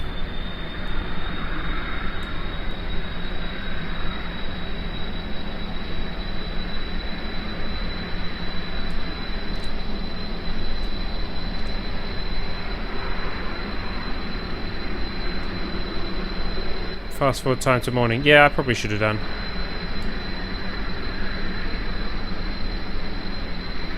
Come on then, off the ground, come on. There it goes. It's off the ground. I like how it takes off without any interaction from me. Gear in. And we need to activate the navigation again. There we go. Whoa! Okay. Needs more control surfaces, methinks. Because the slightest tap at the elevators. Oh wow, that's really draining the engines. Right, let's turn the reaction wheels to SAS only. No, okay, let's turn that reaction wheel off. Disabled. Oh, okay. Well, that makes some sense. Okay, cut the engines. Parachutes, we're aborting this flight. Or we're not. Oh. This is not good.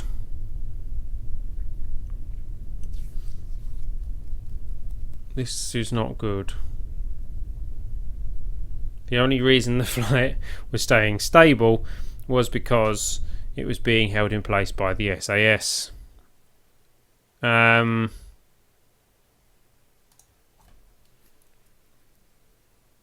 Let's come away from planes, I think, for a little while.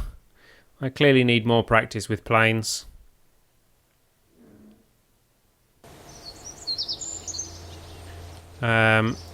Indeed. All our dreams have been met with the harsh reality of space travel. I wonder if, perhaps, we weren't meant to survive at all. The revenge of reality. Final Frontier. Bismarck Kerman. We award you also an Inter Sidera ribbon. Thank you for your fine but short-lived service. He is in the graveyard, according to this. That is his current location.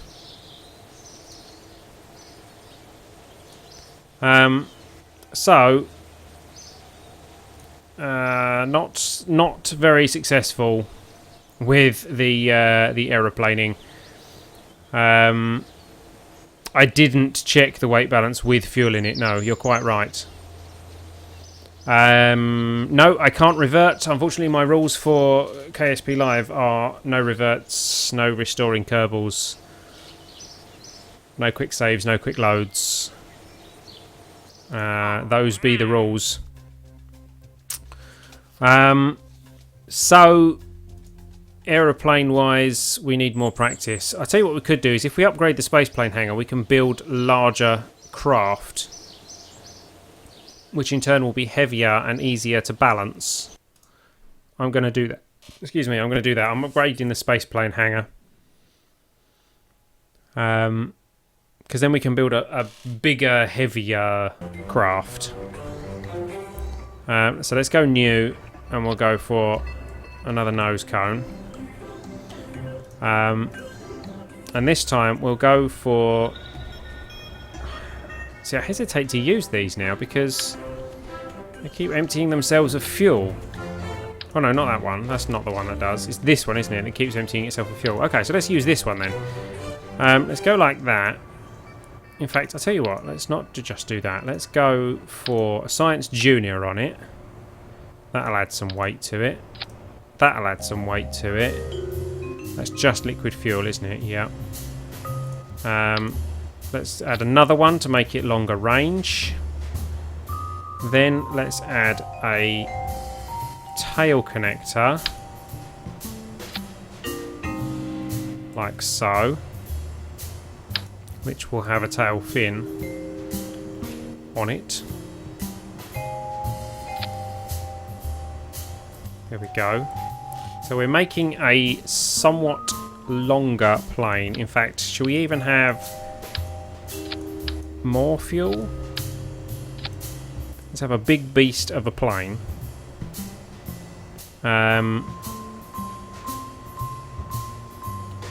We'll have some deluxe delta wings at the front to give it the nose stability. Maybe there, just behind the hatch. And then we'll have the swept wings. Let's go, hang on, centre of mass, centre of thrust, centre of everything, centre of the universe. See, they're really small now.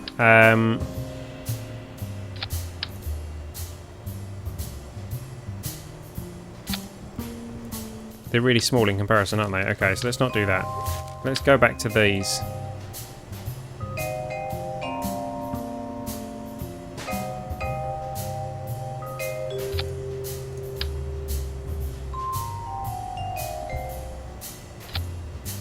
This is slightly ridiculous. Oh, okie dokie. Catch you later, Robert.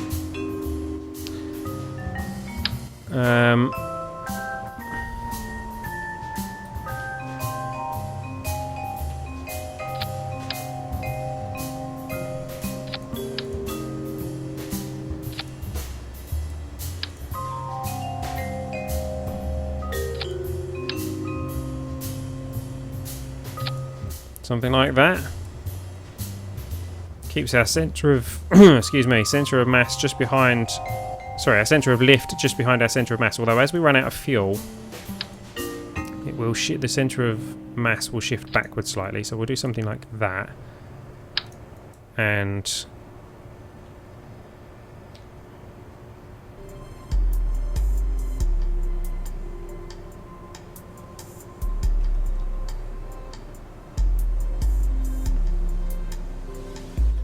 okay, they don't quite attach as I thought they did.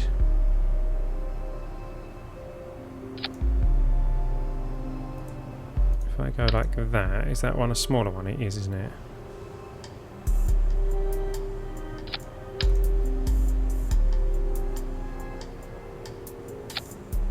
Nice wide wings, giving us glidability. So they're going to wobble around like anything, aren't they? I'm going to have to probably strut them, I think. How long can struts be? Not that long is the answer. Whoops. Hang on. Undo that.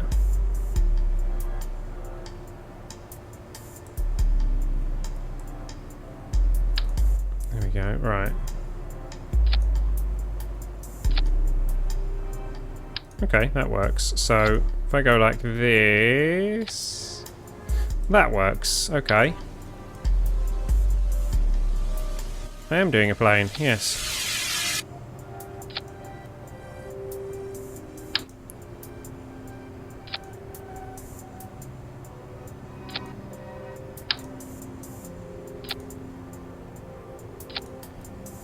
There we go. Nice bit of struttage to hold the wings up.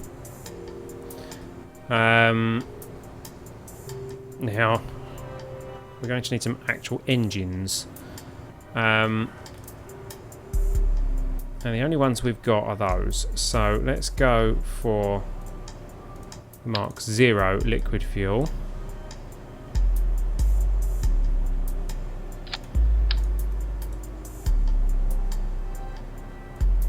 Gonna let me put it on the front of that? You're not, are you? What if I go like that?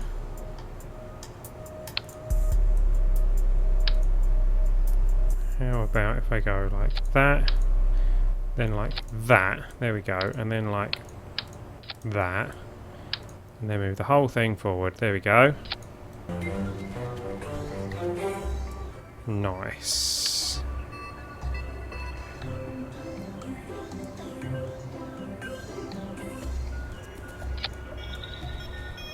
There we go, and then we can do exactly the same here.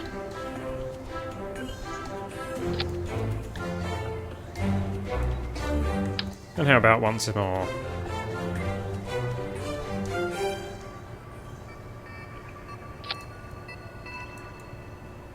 Oh, why is that one raised?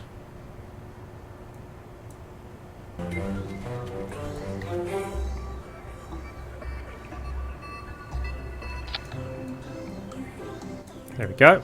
And then air intakes on each of those.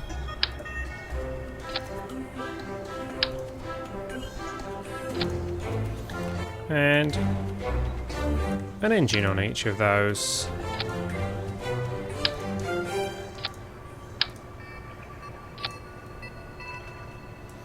Then we can put some wheels on these end ones, can't we? So, where are we? Utility, wheels. First of all, we need a wheel there. And then we need some wheels maybe up here. Where's the centre of mass? They can afford to come forward a bit.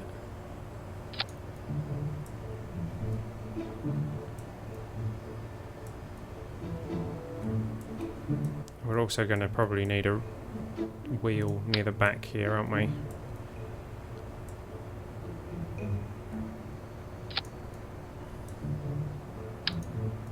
To stop it from... oops.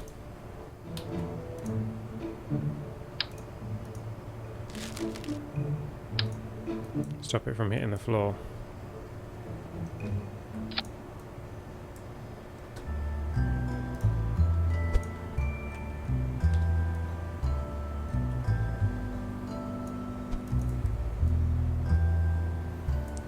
Put middle wheels further back. Oh yeah, actually they do need to go further back because the centre of mass has shifted. There we go. Yeah, okay, good call, thank you. Now ideally we need to move the centre of lift back as well actually, so let's do that. Which also moves the centre of mass back, which means we need to move the wheels back forward. Back forward. Mind you, we're probably alright there. Can I scale that down? What? Yes, because I clicked the jumbo engine, didn't I?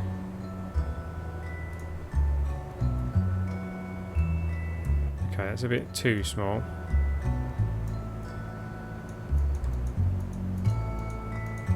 %. There we go. It's just a guide wheel. Doesn't need any steering. Disabled. They don't need any steering. Disabled. I've no idea if this thing will actually fly, if it will do anything like what I want it to. I'm tempted to actually attach a probe to it and send it unmanned, but it's going to need some batteries.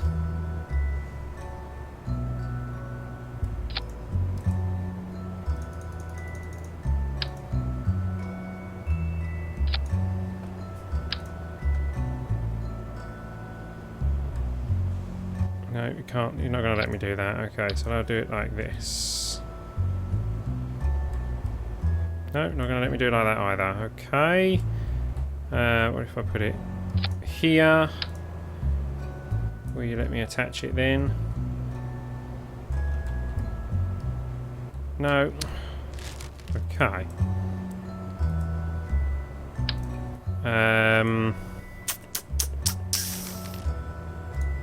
Oh, let's unlock these batteries then, we'll use those. Batman batteries.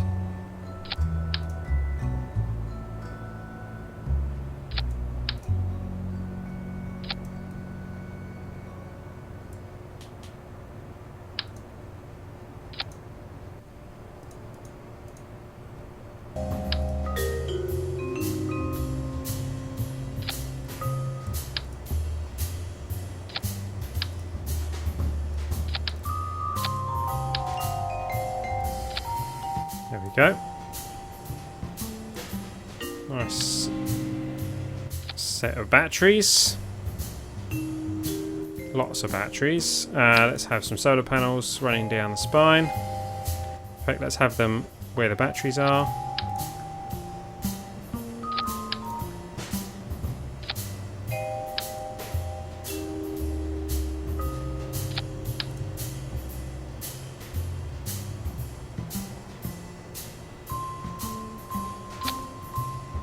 There we go.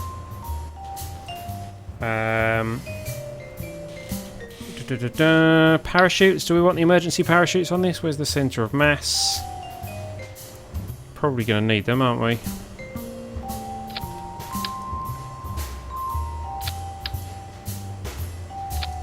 There we go. Let's separate all these out.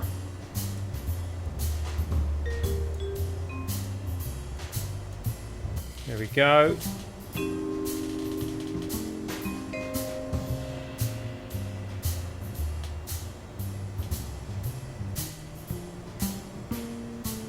Just got a very strange email.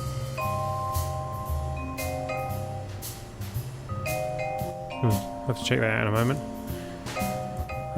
So we have power. We have thrust. I've messed up all the struts because they're going through that. Oh well, that's not so bad.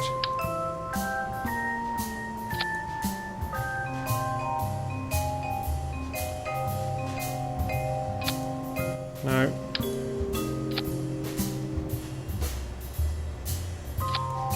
There we go. Ah, no. Strut is what I want. Where is it? Strut connector. There we go.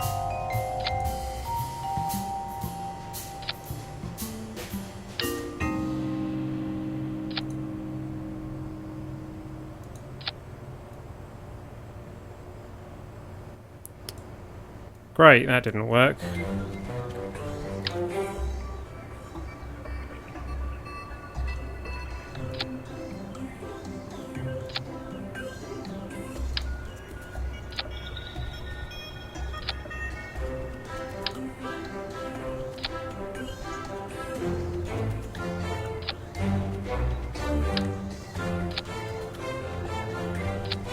Ugh, stop attaching to the battery.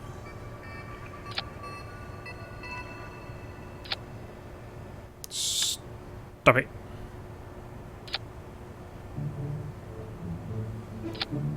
There we go. Like so. Okay, on Mark II you may do this, that the cockpit is detached when you abort, and then a parachute is going to deploy for the cockpit and for the vessel, so the pilot has more chance of surviving. Actually, yeah, that's quite a good idea. Let's do something like that. Let's have a... where is it? One of these. And a chute.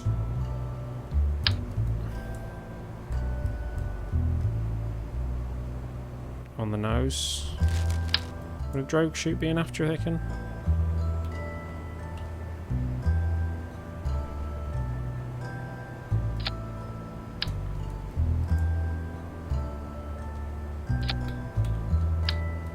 A couple of drogue chutes would do it, wouldn't it?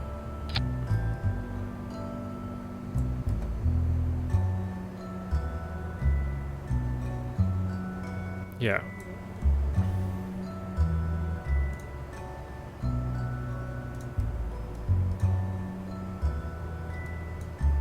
Like that. We'll have 2 stages of emergency landing. So that'll be emergency, and then that'll be ultra emergency to save the pilot if we need it.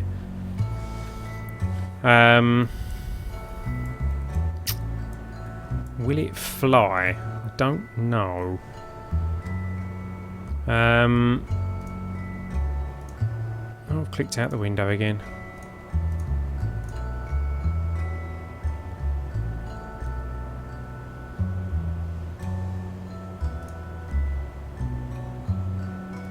There's not really much else I can do to make it fly. Let's add all the sciencey things to it. One of them. One of them. This will also hopefully pull the centre of mass very slightly forward. Laser ablator. Where can I put a laser ablator?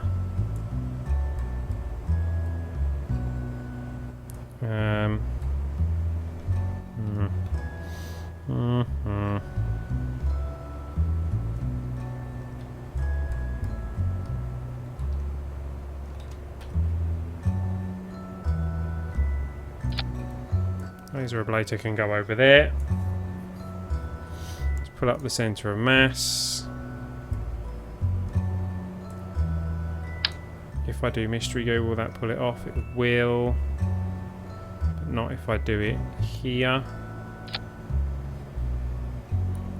Name unavailable. Ah, William Farnham, welcome, welcome. I've just changed my name on Google+. Fair enough. I think you have survived so far, haven't you? We haven't flown you as a pilot yet. We lost the other William earlier, who was renamed Bismarck. Let's do the same as we did before with the oceanography. Snap that to the centre.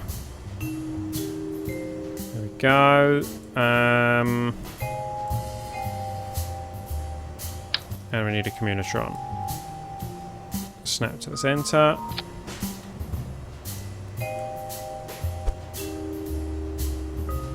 Like that. Okay, so this thing is pretty ridiculous. It probably won't fly, but we're going to call it the LA S06E02-2. Save that. Oh, okay, the -2 already exists, so we'll call it the -3, of course.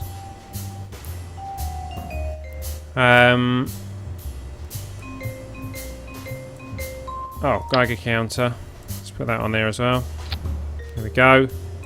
Let's just check the centre of thrust and the centre of lift, all looking okay. Check that everything's got fuel in it, because that's messing us up today. Yeah, everything looks good. So, let's save that. Let's go to crew. Let's see who's going to fly it. I can't put you in there, Jakob, because you're not a pilot.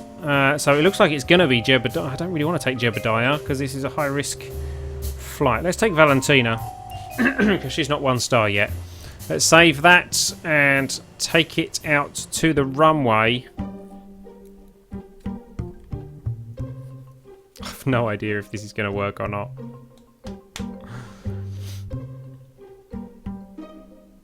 What am I? What am I? I don't know. What are you?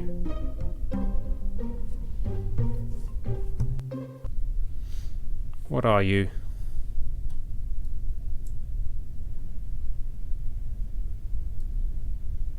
Oh, that wheel's already on the floor. Or is it? Maybe it's not. Okay, brakes please. SAS on. Throttle up to 100%. Let's see if this thing even moves first of all. Everything looking good there. Yep. Activate those engines.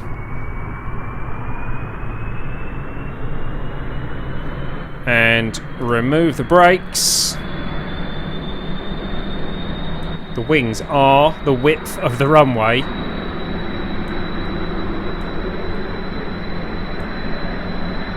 Well, it moves. Will it take off? I didn't put... I did. It's taking off. The nose seems to want to dip, but it is taking off. Gear in.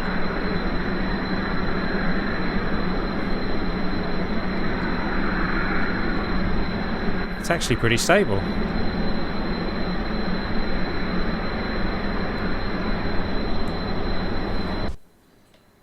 And it will probably glide for miles.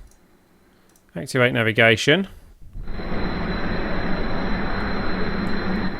Do I have a mod that turns subs into Kerbals? I have a mod that allows me to add Kerbals at will, and I offer that to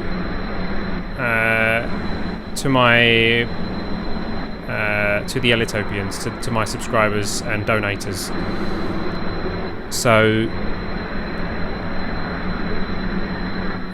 but it's not automatic. I have to manually add them. But yes, effectively, that is what I have. So if you would like to have your Kerbal added to the game, then you are quite welcome to do so. You can head over to ellitopia.com/support, and any donation of $1 or more, or is it even 50 cents or more? I think it's $1 or more to have a Kerbal added. Any contribution of $1 or €1 or more, you will get a badge. You'll get an Ellitopian badge, and you will have a Kerbal added to the game. And there are higher tiers that you can donate with as well. If you want to name a craft, if you want to sponsor an actual mission,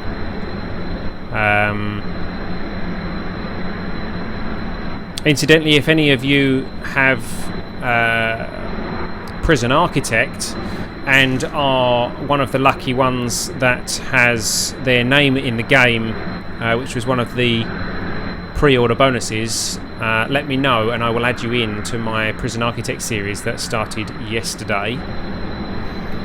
Episode 2 came out today. Episodes 3 and 4 will follow in a couple of days, and then there will be a short break while I record some more. But yes, if you have already got your name in Prison Architect, let me know and I will get your prisoner transferred to my prison.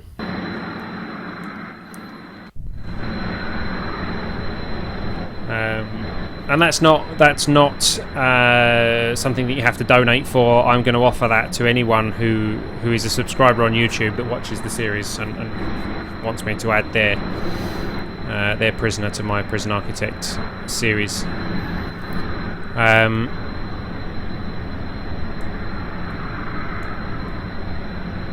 Are you going to do a colour stripe on the side when you type? And don't forget about the site where you can record.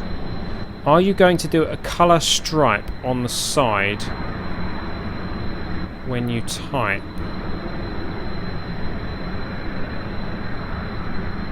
Can I add you to my prison? I can add you to my prison if you are a Prison Architect pre-order person that paid to have their name put in the game. So if you've done that, let me know what you are called in their database and I will add you.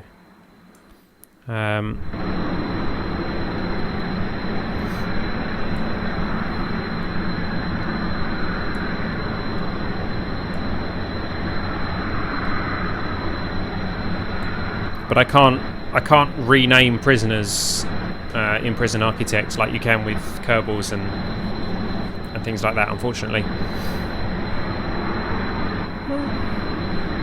I don't know. I wonder if I can rename prisoners. Like in the save game. No, I think they're taken from like a fixed database. So it's a database of... They're just recorded in the save game as an ID number, I think. Not sure. I'd have to look into that.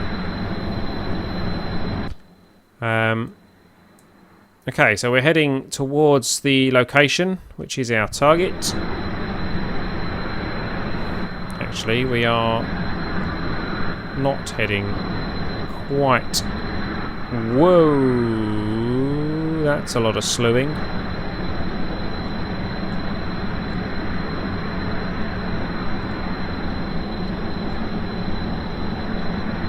Let's get that stabilised.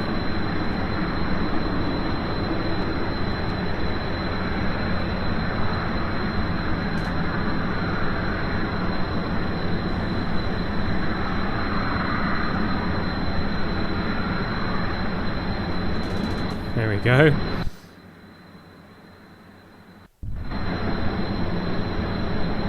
And the mission is, I believe... Yeah, just a crew report, so that's easy enough to do. We could, while we're here, take a materials bay report. The less resilient samples appear to have splattered around the interior, forming new and interesting colour combinations. Keep that experiment. Log temperature? No. Radiation data? No. Goo? Should be able to do the goo. Doing the goo. The goo jiggles and wobbles as the craft flies. Keep the experiment. And hopefully we'll land in water for the bathymetry. bathymetry scan.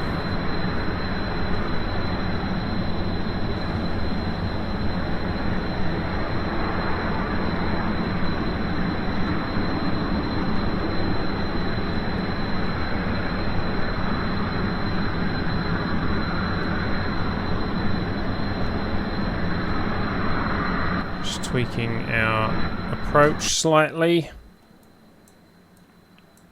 because I've got a feeling we might actually miss our target spot.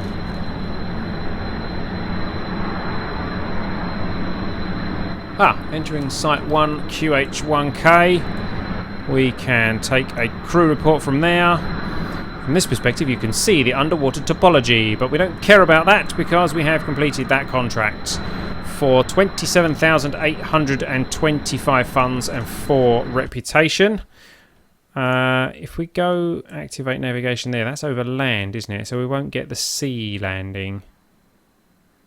And it's the complete opposite direction to where we are, but we have plenty of fuel, so let's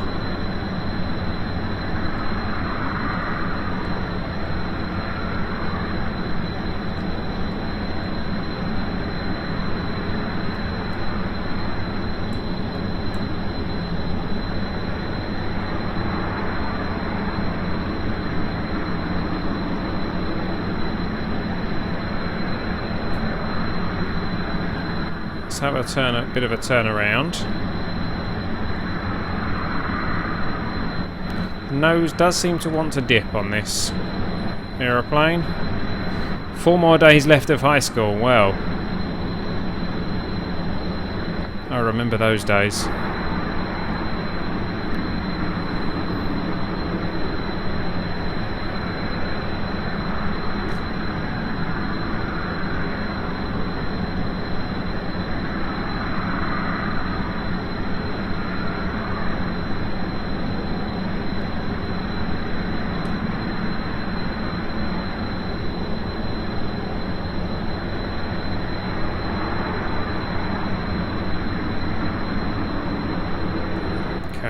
Glide here, let's see. I don't think we can glide because our nose keeps dipping like that. We're being held up by the SAS. We need flaps really, don't we? What if I do this? Can I deploy? No, hang on. Deploy them the other way. There we go. Inverted deploy. That will hold my nose up a bit, won't it? What about these?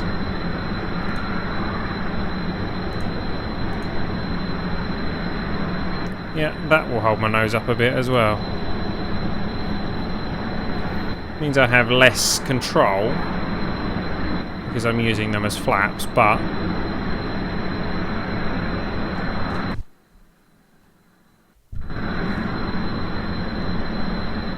you need to go a bit further over this way.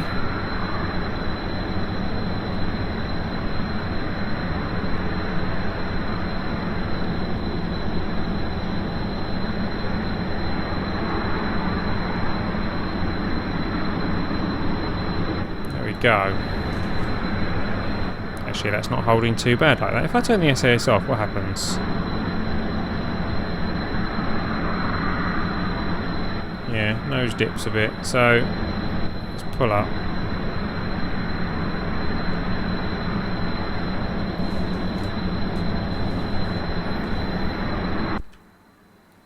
Let's see how we're doing. What if I accelerate time?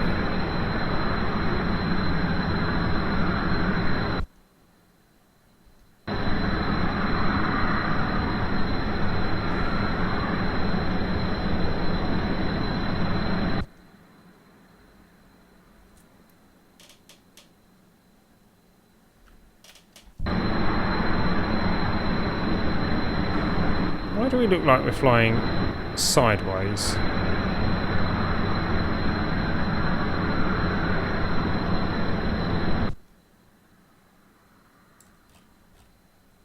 Look at that, look.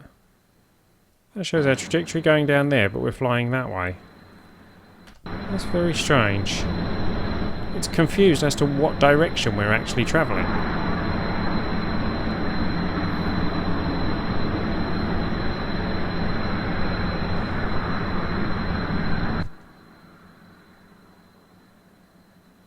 We are flying in the right direction.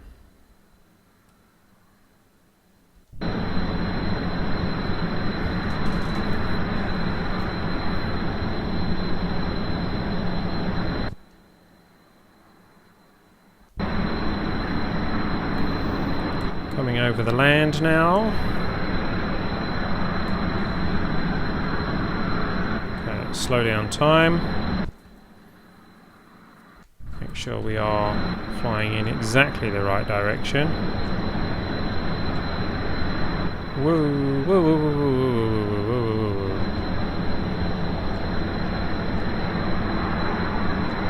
whoa. Nose up.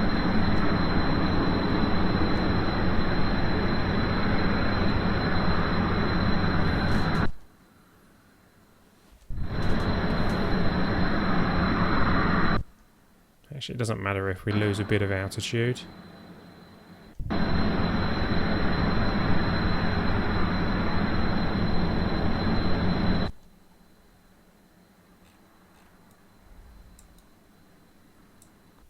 I see, right. Where I thought it was is not actually where it is because of the angle. So let's... No, not over there. Over here.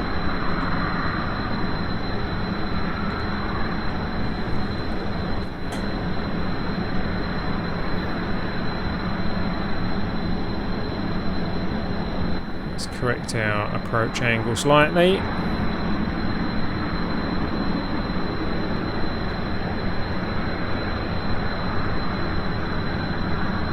There we go, we're now entering Nerd's Shadow. Crew report. Hey, I can see my house from here, I think, while flying over Kerbin's grasslands. Let's transmit that one. Because we can. And that is that mission completed. 27,825 funds and 4 reputation. So, now let's bring our throttle down. Let's see if we can land this beast, shall we? We're not actually travelling that fast, so in theory, landing shouldn't be too much of an issue. Let's get our gear down. We do kind of want a water landing, so I can test out the bathymetry thing. So let's head this way.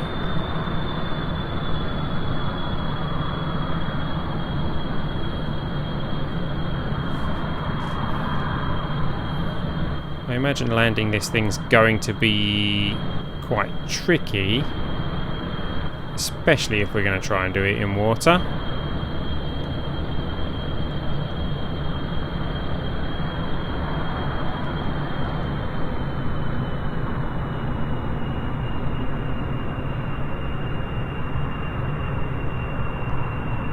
Stick the nose down, let's actually head downwards.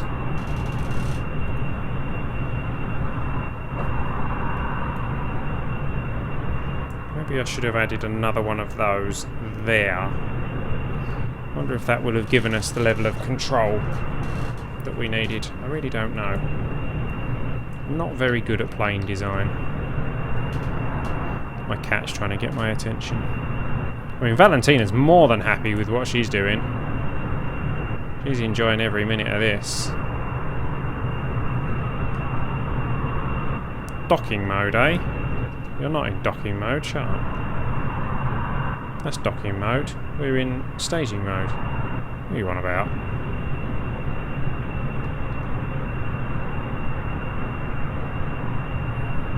Okay, we're losing speed, but we're not losing altitude quick enough, so let's nosedive it a little bit.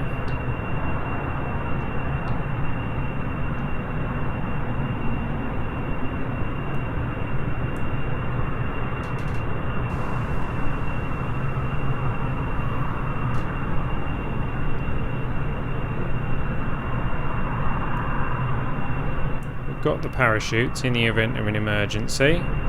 Okay, so let's pull up.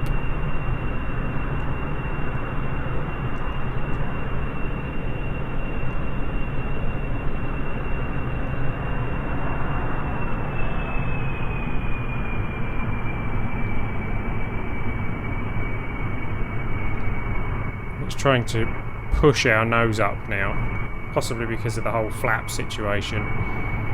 Let's release some of the flaps, shall we? Let's undeploy those flaps. There we go, our nose will dip then. In fact, actually, we don't want our nose to dip. We want the plane to go down without our nose dipping.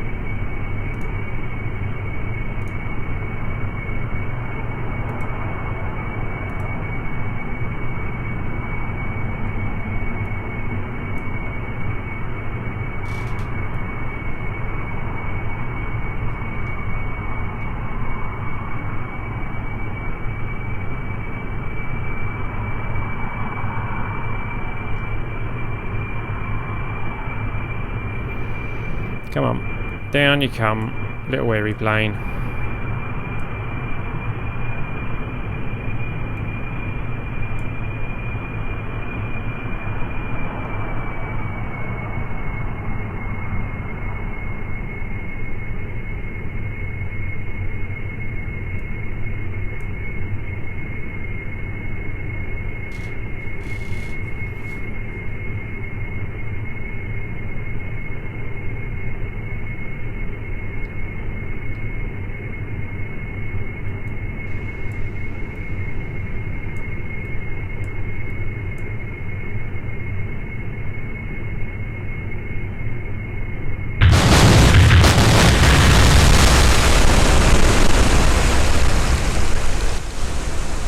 Okay, well, not quite the landing I had in mind.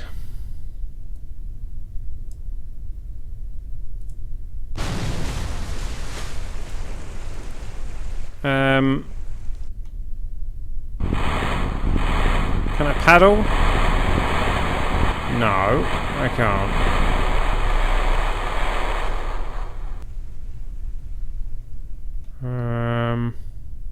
Dude.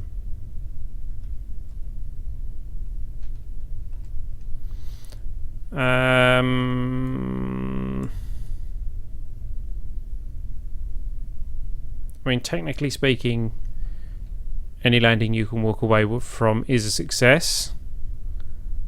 The bathymetry thing is still there, but Valentina's not a scientist, so she can't activate it. What happened there? What happened there was I wasn't reading the altimeter properly, and we hit the sea at a bit of an angle, and it ripped the plane apart. Crew report? No. Okay.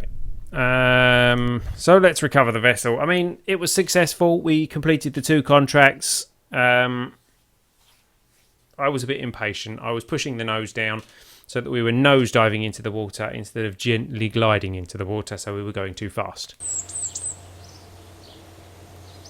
No new ribbons for Valentina. We did, however, complete the missions that we had. We haven't completed that one yet, but there we go. We have 457,408 funds. We can still recover all the debris that's over there, so let's recover that. Recover that. Recover that. I don't know what that flashing up is. There we go. Recover that. Oh, got a bit of science from that. 16.8, because that was the mystery goo. So the goo survived. Good. Recover that. Recover whatever that is. Recover whatever that is. And there we go. That's all the debris recovered. So 464,700 funds. 47 science.